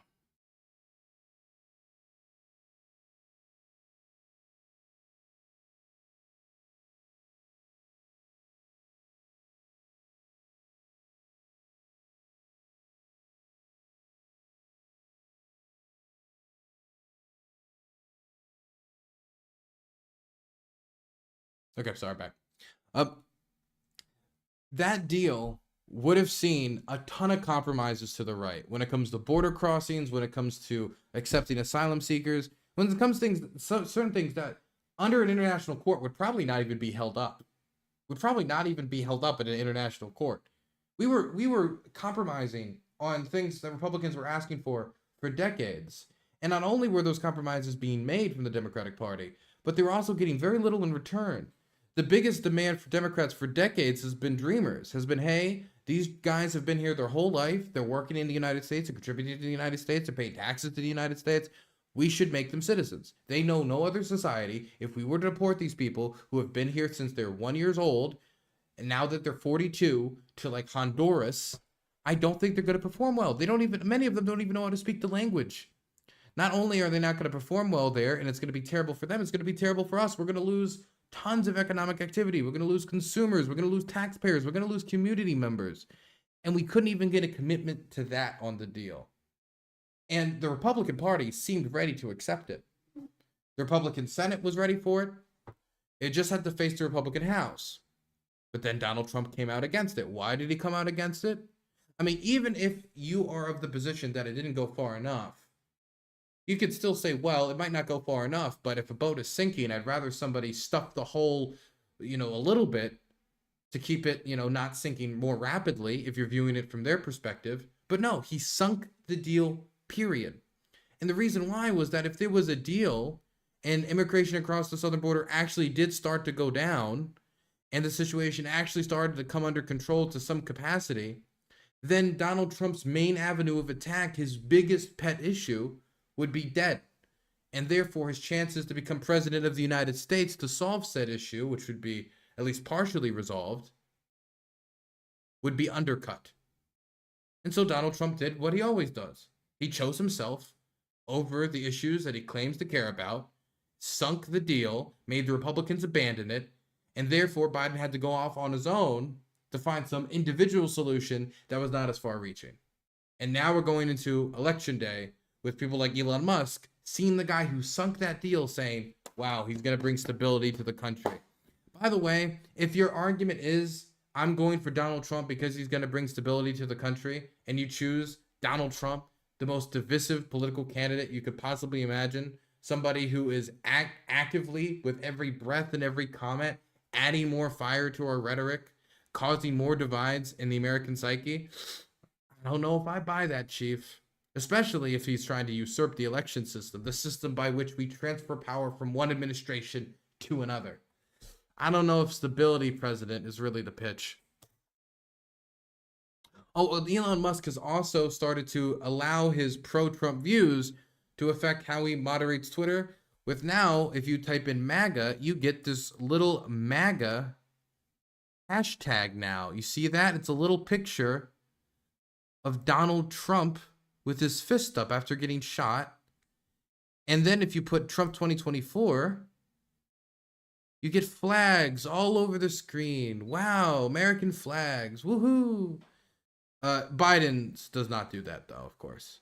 But impartial Twitter, as always. Its CEO is only giving, what, $200 million to the Trump campaign? That's peanuts.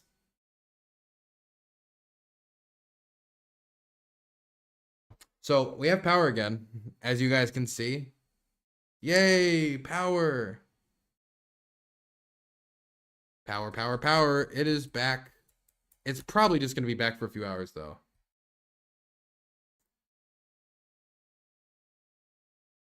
But I prefer it being back for a few hours than not at all. People happy? Indeed, people happy.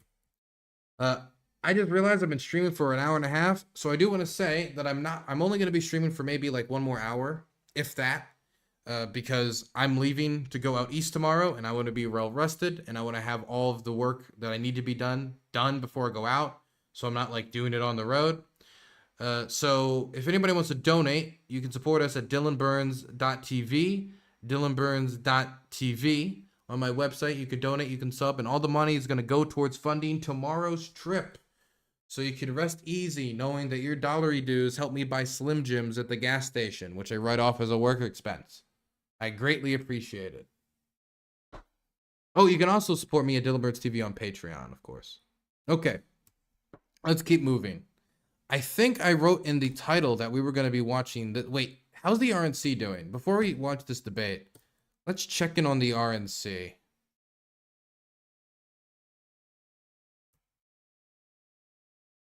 Not ENC, RNC. RNC. Here we go. Who's this guy? 2 Park Avenue, there were 12 homeless people who stayed outside by the church next to the property. How dare they? I don't even want to hear the rest of the story. That's terrible.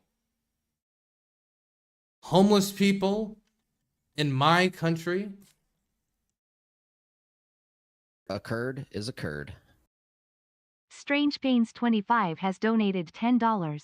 I just found out on Wikipedia that J.B. Pritzker is originally from California. Hey. Looks like our commie ideas are spreading lol. J.B. Pritzker. I would have never imagined. He doesn't seem like a Californian. Man, Californians, they're hiding everywhere. They're like the Irish. They truly control the government. Who would have thought? Thank you for the $10. I appreciate that, Strange Pain. I didn't know he's from California. I mean, he just comes off so, I don't know, Midwesty. It's good aesthetic. When is Trump speaking? Do we guys want to watch Trump speak? I really don't. I've seen Trump speak a million times. I know what "Make America Great Again" sounds like in Trump's voice. Let's instead... Was this on the RNC floor? Because this seems like a very random debate. It kind of came out of nowhere. I don't know if this is at the RNC and they're at the convention. They're in TYT Studios. I think we'll find out maybe shortly. I don't know. But Charlie Kirk was recently on TYT talking to Anna Kasparian, Cenk Uygur about all the issues. This is very recent. I think this was posted within the last 24 hours. I mean, you can even see like Charlie Kirk's wearing one of the Trump assassination shirts, and they just talk the issues for like half an hour I don't know if they even have like a studio staff working on this, because it's just like all the same overhead shot. I like it. I like this.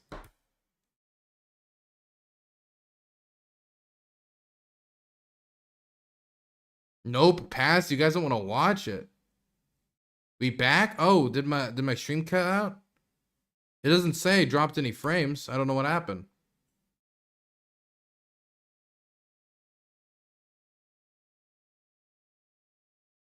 What is the Ukrainian equivalent of a Slim Jim? Oh God, a Ukrainian equivalent of a Slim Jim. I don't know. I don't actually usually eat Slim Jims here. Usually just beef jerky, and I don't remember any of the brands. I just grab whatever's available.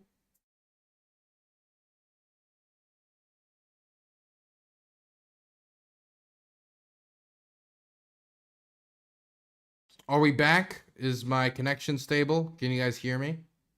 Their studio staff probably noped out and didn't want to be part of platforming Charlie Kirk. I'm not a big fan of Charlie Kirk. Turning Point USA has like plummeted into just weird absurdism. I mean, they're like bringing Alex Jones to their conferences as an American hero, getting persecuted by the deep state. It's more of a meme than it is like a students organization anymore, isn't it? I mean, how much does Turning Point USA actually focus on students' issues? And if they do focus a lot on students' issues, why wouldn't you center that into what you advertise to people instead of centering Alex Jones of all people? Very wild. I mean, I couldn't think, out of all of the people you could get to represent your organizations trying to attract youth votes, is the person who was saying that the people who are now youth votes were not really getting shot in their schools. I just don't think it was the brightest move. Anyway, let's watch these chuckle fucks go at it. All right, back at the Young Turks at the RNC. Cenk Ugranik is spared, and as you can tell, Charlie Kirk joined. They are at the RNC, so this is an RNC debate. Okay. It's been a while. Yeah, it has. Good to have you here from Talking Points USA. And so close. Turning Point. Oh, did I say that? That's hilarious. I meant Turning Point USA. Close, that was a Freudian slip. Okay, so Charlie, you and I now have some strange agreements. Okay, so the whole world is just it's coming to an end. Right. So, but believe me, we have plenty of disagreements, and we're going to get to it. So we both think Biden's a bad candidate. We both say that we represent the populist wing of our parties. Right. So let me start with a simple question. Do you want Biden to stay the Democratic nominee? Boy, that's a good question. Yes. Yes. Yeah. I think that he's probably the most beatable right now. I would think so. Yeah. Especially Democrat corporate oligarch Biden. The more that he's leaned into kind of more of the progressive stuff over the last couple of weeks, I think it makes him harder to beat. But I just don't think he's not all mentally there. Okay, good one. So honestly, if I was a Republican, if I was him, I'd want it to either stay Joe Biden or throw in like a completely untested, like random Democrat from who cares where. Now, that second option comes with much more risk, but also much higher reward. Like, people know Joe Biden's agenda. People know, like, the people have heard the Joe Biden attacks on him like over and over and over again. A new face with potentially new scandals, with completely new, fresh attacks, with every single little socially awkward detail being dissected. We saw how Ron DeSantis flopped. I mean, do we really want, like, Democrats having basically a Ron DeSantis moment for their anointed nominee after they had, like, just hoisted them to national status in 2-3 weeks of the transition time between the Biden campaign to the new, I don't know, fucking Gavin Newsom campaign? I don't know. If I was Charlie Kirk, I wouldn't want them to transfer it over to Harris. I'd want them to either keep Biden or completely roll the dice, because both of those come with risk in different areas. Let's talk a little bit about some of the vulnerabilities on the right. You know, one thing that I've noticed, you say, other members of conservative media say, is that, you know, the female vote is a lot more difficult for conservatives, right? Or for the Republican Party, that the unmarried women are more likely to vote for Democrats. That's the problem. We need to get women married and they'll change their political views. But honestly, I wonder, if you realize statements like the one you made at a Turning Point USA event, you said something along the lines of, well, women are past their prime once they turn 30, right? Do you ever wonder whether those kinds of messages might actually be, a little offensive to women, and then they might think that represents the entirety of the Republican Party? It's not exactly the most welcoming message for women. Well, I mean, first, what I said specific, it's close to what I said, but what I said is as women get older, the dating pool shrinks, which is obvious. And I think you would agree with that. So, I mean, unfortunately, that's the biological reality we live in. But yeah, look, I mean, we do a big women's summit. I think that our agenda is very popular for all people. But it's not a new phenomenon that young women lean liberal. But certainly since the, reversal of Roe versus Wade and bring it back to the States, Democrats have enjoyed some, I think, short-lived popularity with young female voters for sure. Now, right here. Short-lived popularity. How can you say it's short-lived if it's still here? It's like the one issue that Democrats still have up there in their pocket every single time. It crippled the Republicans in the midterms in 2022. It crippled them in the midterms. And it's something that they're still very weak on. Trump acknowledges how weak they are on abortion. It's why he's not championing a national abortion ban. It's why J.D. Vance is right now getting on his hands and knees with a sponge, going through all of his campaign websites, erasing everything that called for an abortion ban. Here at the convention, you said that all men should vote for Trump. Well, I didn't say, well, I do think all men should vote. Yes. I said that you're not a man if you don't vote for Trump. Yeah, that's even worse, of course. Yeah. So look. I mean, come on, Cenk, look at that. I mean, can your candidate do that? Yeah. No. Could Joe Biden not get shot? Yeah, he does it every day. What do you mean? You can Biden not get killed? And I think it would not be difficult for Biden to turn his head and go and then get tackled to the ground by Secret Service. I don't think that'd be that difficult. No. He just raised an ice cream cone instead of his fist. A curd is a curd. Windshield wiper fluid has donated $50. Russian here, long-time lurker, first-time tipper, been a fan since Hippy Dippy. Would be fun to see ya moderate again, but the actual war is probably priority. You do great work. Safe travels. Hey, I don't want to make any hardcore promises on Hippy Dippy, but I mean, we got 300, 400 viewers across all channels right now? Yeah, I could say it. But we are planning on bringing something back at some point. We just need to get it into motion. A group we were working on to bring it back kind of pulled out last second. And so we've had to do some revamping and some restructuring and do some things independently. My view has always been that if Hippy Dippy was to be brought back, it'd have to be brought back better. Because there's no point in doing something if you don't do it right.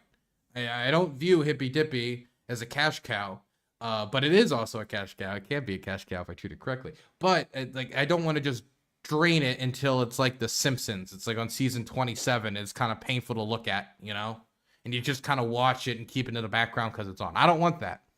But election season is good testing ground. Wouldn't you guys agree? Certainly this election season. Either way, just wait. A tentative date should be mid-August. So put your ears to the sky. Probably early next month. Maybe there'll be an announcement. Who knows? Thank you for the $50. As for the stuff taking priority, yep, the war takes priority. I just want to focus on doing the war, filming the war, documenting the war. When the war is over, I can't document the war anymore. There'll be other elections. But this is the largest war in the world. This is the largest war in Europe since World War II. It deserves as much fervent, dedicated documentation as possible. And I don't want to be too distracted from it.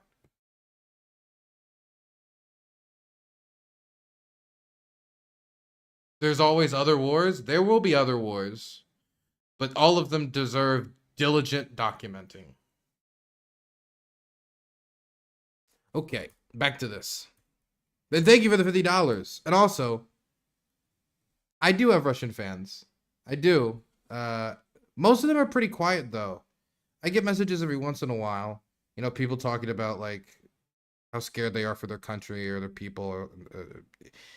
And I just wanted them to know, even though I know they're, they don't message much and they're usually lurking, that I appreciate you guys too. It's not easy to look around at your country and realize they're doing a terrible, terrible thing and that people are caught up in a hysteria. It can be very socially isolating.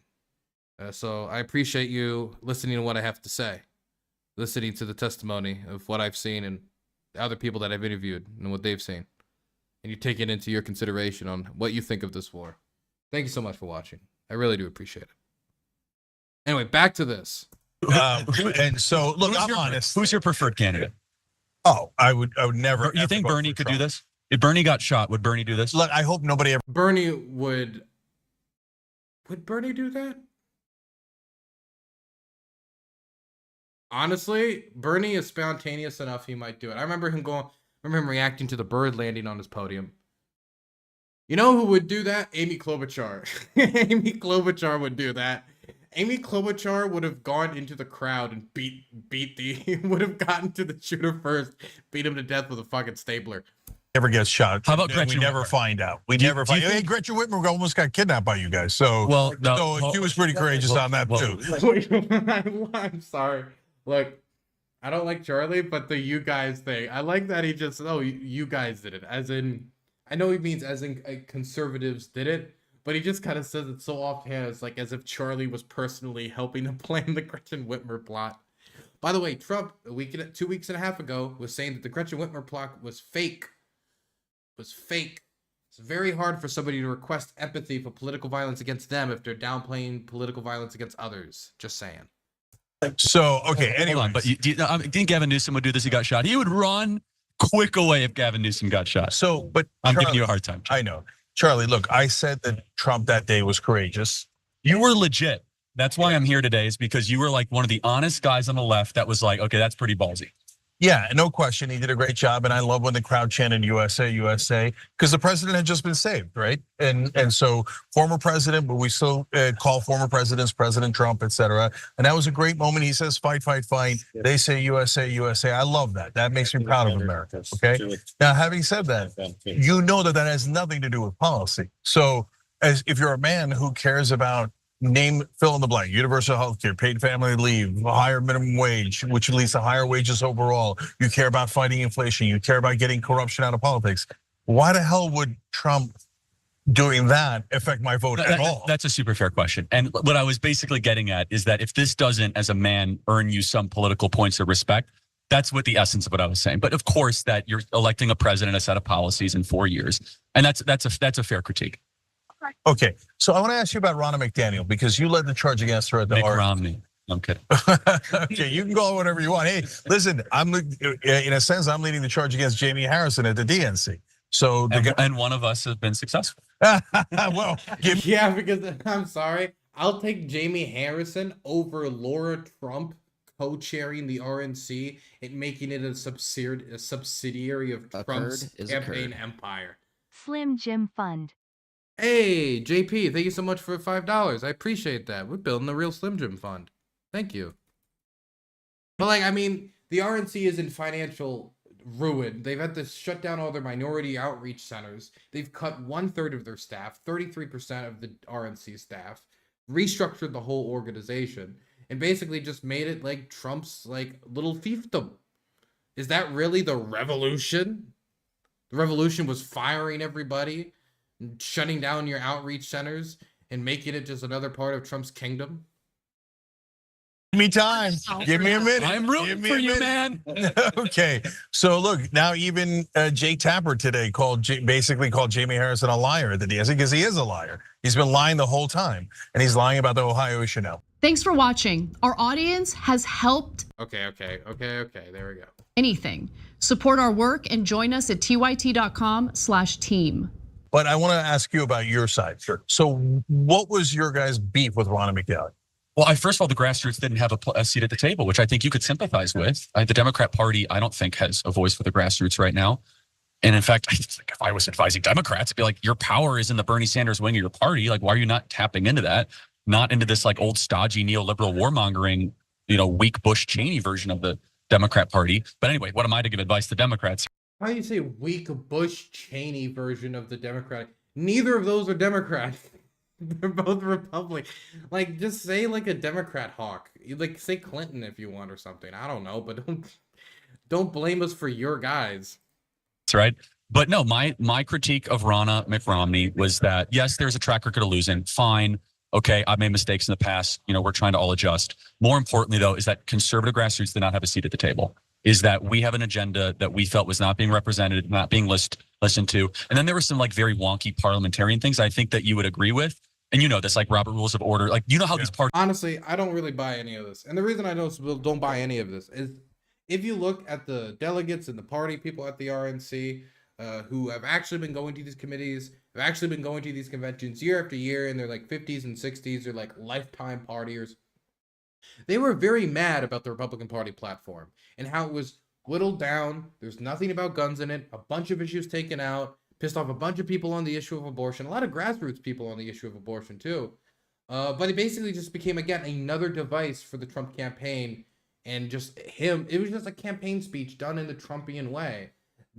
The whole Republican Party cannot just become a Trump campaign ad. If it does, then that's the only way you sell your party is in the Trumpian way. You can't appeal to other people if all you're doing is selling your party in the Trumpian way and also cutting out all of the important policy stuff that encourages like your gun nut base or encourages your base that cares about fucking, I don't know, deregulation, whatever it could be, whatever is the Republican niche issue that, you know, you have people who are like single issue voters. We're here, we're in the Republican Party because of guns. And then if you don't put that in the platform, you're going to piss those people off. I just don't know how much of it is really that, oh, they didn't have the grassroots in the conversation. And is Charlie Kirk the grassroots?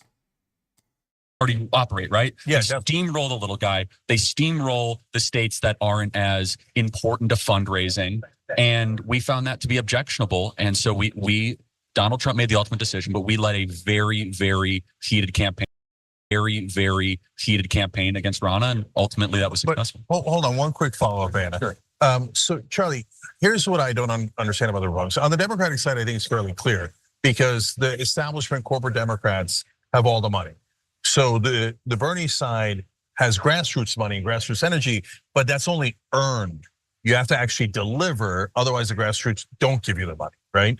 So that's why the DNC says, well, I mean, like, you have to deliver on the other money too. It's just a lot of those deliverables might not be savory or good. Like, some of them are going to be fine. It's like of bigger groups that want to fundraise for you because, you know, they're an environmental group and you're the only really competition. If you're an environmental group, like, the Democrats are really the only competition in town.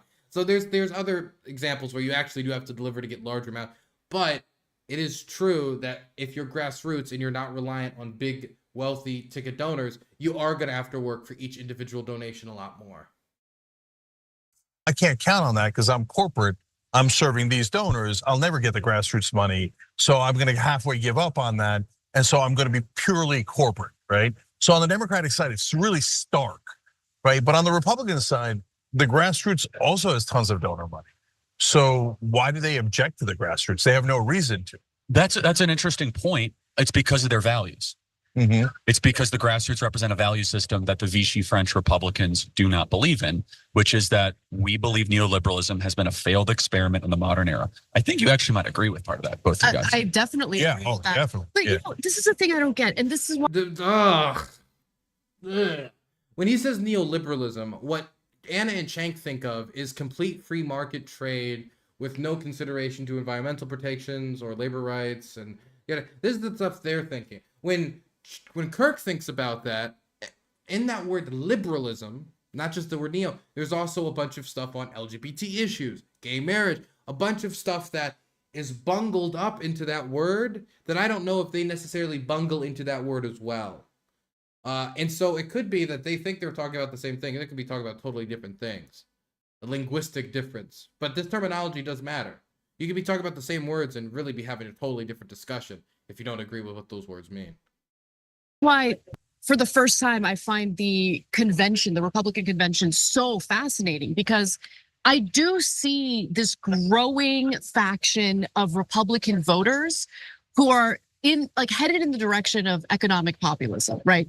They like Social Security, they like Medicare, they want better wages for workers, they want protectionism in regard to, you know, trade and tariffs.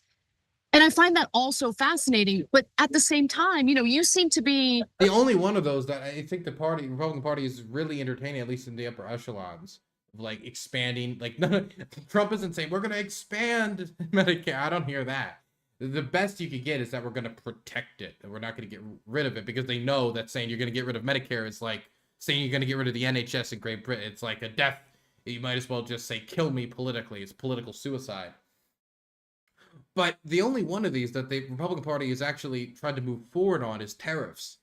And this is just, I mean, that could just mean like passing down the costs to consumers. Definitely if Trump's 10% tariff is just 10% extra costs on consumers down the line, which could end up easily being passed down to consumers, that cost.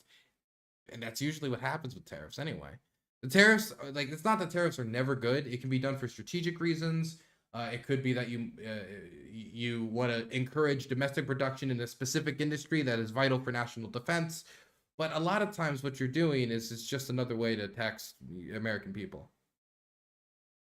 Empathetic to that message and to those desires by some Republican voters. At the same time, like on your show, you had this one segment. Not a fan of Social Security. Yeah, like so. But let me clarify. Wildly popular, even among Republicans. I'm just not a fan of things that aren't properly funded or go bankrupt. So would you be in favor of lifting the cap on Social Security taxes in order to fund Social Security? Educate me what that would look like. So it's around $174,000 if I remember right.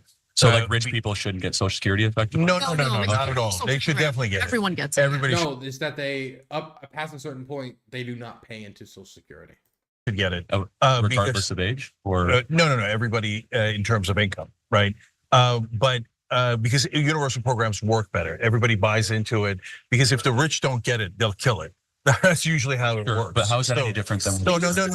Hold on. Stop paying tax for Social Security past a certain income, and every year it changes. So for instance, let's say you're making $200,000 a year. After about $174,000, the FICA tax no longer they applies. stop taxing you on Social Security. Okay. So yeah, and I'd have to think about that. That sounds like probably a good idea, but I'd have to like look at the counter argument. Okay. I mean, but look, there's no way Charlie Kirk would come out in favor of lifting the cap on Social Security. This is something he's never talked about before. I just knowing Charlie and knowing the people who fund Charlie, I just don't think that he would come out in favor of it. I mean, revisit this in a few months, see what his answer is when he has time to research it. Feels like if you're going to be talking about Social Security, though, and you don't know this, seems like I hope Charlie doesn't talk about Social Security much. It'd be one thing if he's just, I'm not an expert in Social Security. But if you're talking about Social Security as a topic on your show and you don't know about the cap, that's a problem. As far as what my critique of Social Security is that it is going to go bankrupt soon, and it has been a lot of series of promises funded by debts and deficits. But yes, we have a moral obligation to fulfill the contract that we have with workers that have paid into it for quite some time. And so, but we're fooling ourselves if we act as if this thing's going to be around forever. At the current pace, that's just not correct. Okay, it definitely can. See, that's why he's not going to get rid of the cap. That's why he's not going to get rid of the cap. He doesn't even want to protect the organization. See, it just slipped out at the end. He doesn't even want to protect Social Security. He thinks it's a dead man walking anyway. If all you do is lift the cap. Okay, I'll take your word at it. I'm not in the weeds of Social Security policy wonkery. Yeah, no problem. So let me see if I can find more agreement. Paid family leave. 84% of Americans agree with it. 74% of Republican voters agree with it. 12 weeks off for a mom after. That's what we do at Turning Point. Yeah. We do 3 months family leave. Breaking news, guys. I just got an update from on-the-ground journalist Jackson Hinkle of great prestige is reporting that Ukraine was behind the assassination attempt against Donald Trump. There is some disagreement, though. Other well-respected journalist George Galloway thinks it was actually Joe Biden and the Democrats. So the evidence is truly building, chat. That's exactly what we do at TYT. So we're another point of agreement. Okay, so, but we can't get corporate Republicans or corporate Democrats to say yes. Well, I think either Rubio or Romney pushed this. You guys could correct me. Yeah, Romney great, my favorite guy. But I'd have to look at what the European model does. But if we're actually, and there's abuses, of course there are. But yes, I mean, again, I'm not like a huge fan of like more government programs all the time. Just that's my disposition. But how about this? Instead of $200 billion to Ukraine, $200 billion to say that moms can stay with their babies for 12 weeks. I mean, we would definitely. Okay, Yes. then we have agreement. Okay. I don't even want to watch this anymore. Fuck TYT. I'm done with TYT. I don't want to watch this shit anymore. I'm not gonna watch this stuff anymore, actually. Like, why would you just allow Charlie to roll you like that? How about instead of supporting the country that we disarmed, that engaged in the process of disarming themselves, getting rid of the ultimate guarantor of state security, nuclear weapons, in pursuance of the goal of nuclear non-proliferation, which I know Cenk and Anna both support, how about instead of giving them any support, fuck them. Fuck them. Because domestic issue. It's ridiculous. Why accept that framing? Why even accept that framing? By the way, we haven't given Ukraine $200 billion. My God. I wish. Why accept that framing, man? But Anna and Cenk have never been really good on this issue. Honestly, from like near the start of the war, and like it's been getting worse and worse and worse, is just their takes on the war. I haven't been paying too much attention, but the last time I was like, okay, I'm done. I'm not even gonna listen to their takes on the war anymore. It was when like Anna Kasparian was saying that like the Patriot air defense system doesn't work, so it's just a gift to the defense companies to give it to Ukraine. And ever since then, Ukrainians have been basically begging on their hands and knees, like, give us more Patriots. They're so good. They're so good. Give us Patriots. Because she like read one article and it about like, oh, Patriot effectiveness rating, and she just expanded that to all Patriots performing in all environments because of its performance during the Gulf War. It was terrible. It was terrible analysis. She was way off, and there was never any correction. And like, if it was just one instance here or one instance there, then maybe I'd be able to go, but it's like, it just keeps building. It just keeps building. And to accept that framing, come on.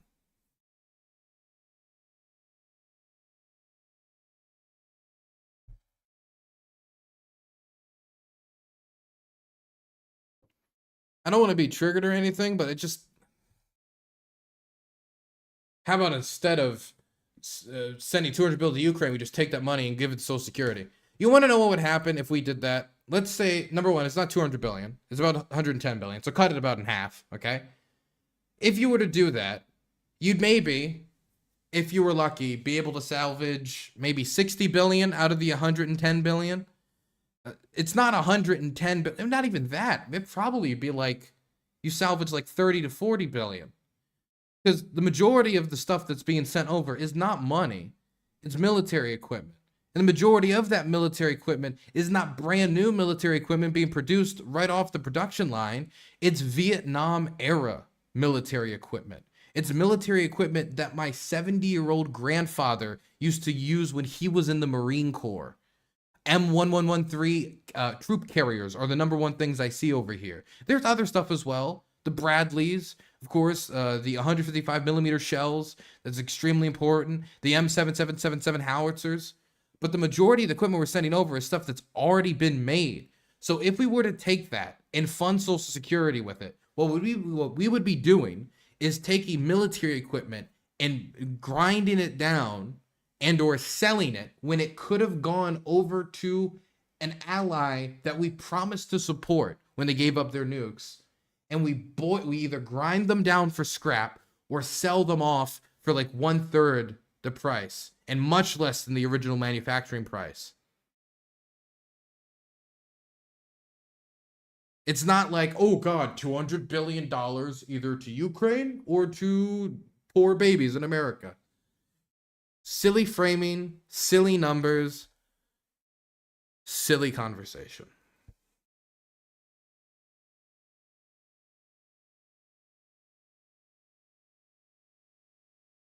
Plus the cost of disposing of the ammo sent to Ukraine if it was not given. That's true. For example, there are tanks in Japan. I think they're Type 73. I forget the exact model of the tank, but they're destroying old tanks. And it costs money to destroy them, like thousands and thousands of dollars to destroy a single unit.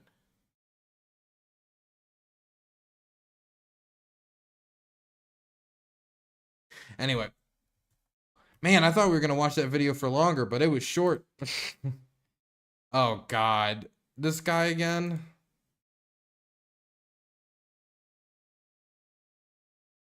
Actually, you can't be funny without perspective or without empathy, which is true. But everything else about Trump aside, he actually cares because he's interested in the people who live here because that's his job.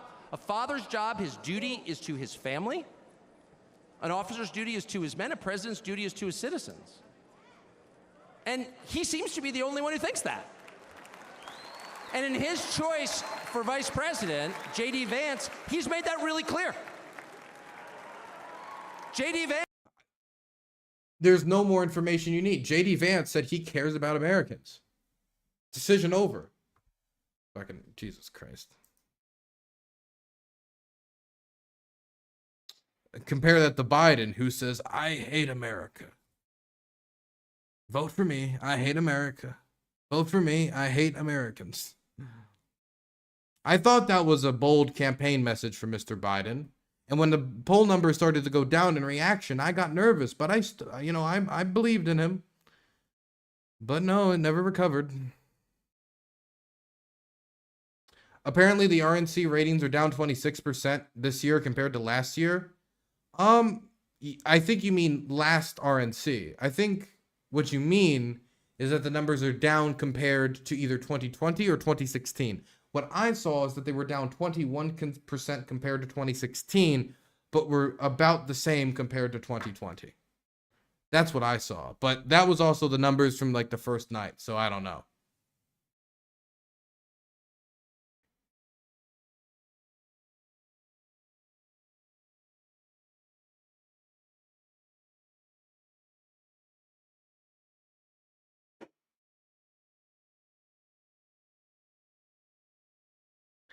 Okay, so I'm going to be heading out east tomorrow.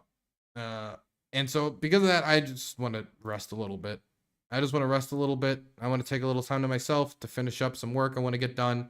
I have to have some business calls. I have to finish packing, which I'm realizing I haven't packed my camera and a bunch of other stuff. So I'm just going to end today's stream after just 2 hours. I'm sorry it wasn't a longer stream.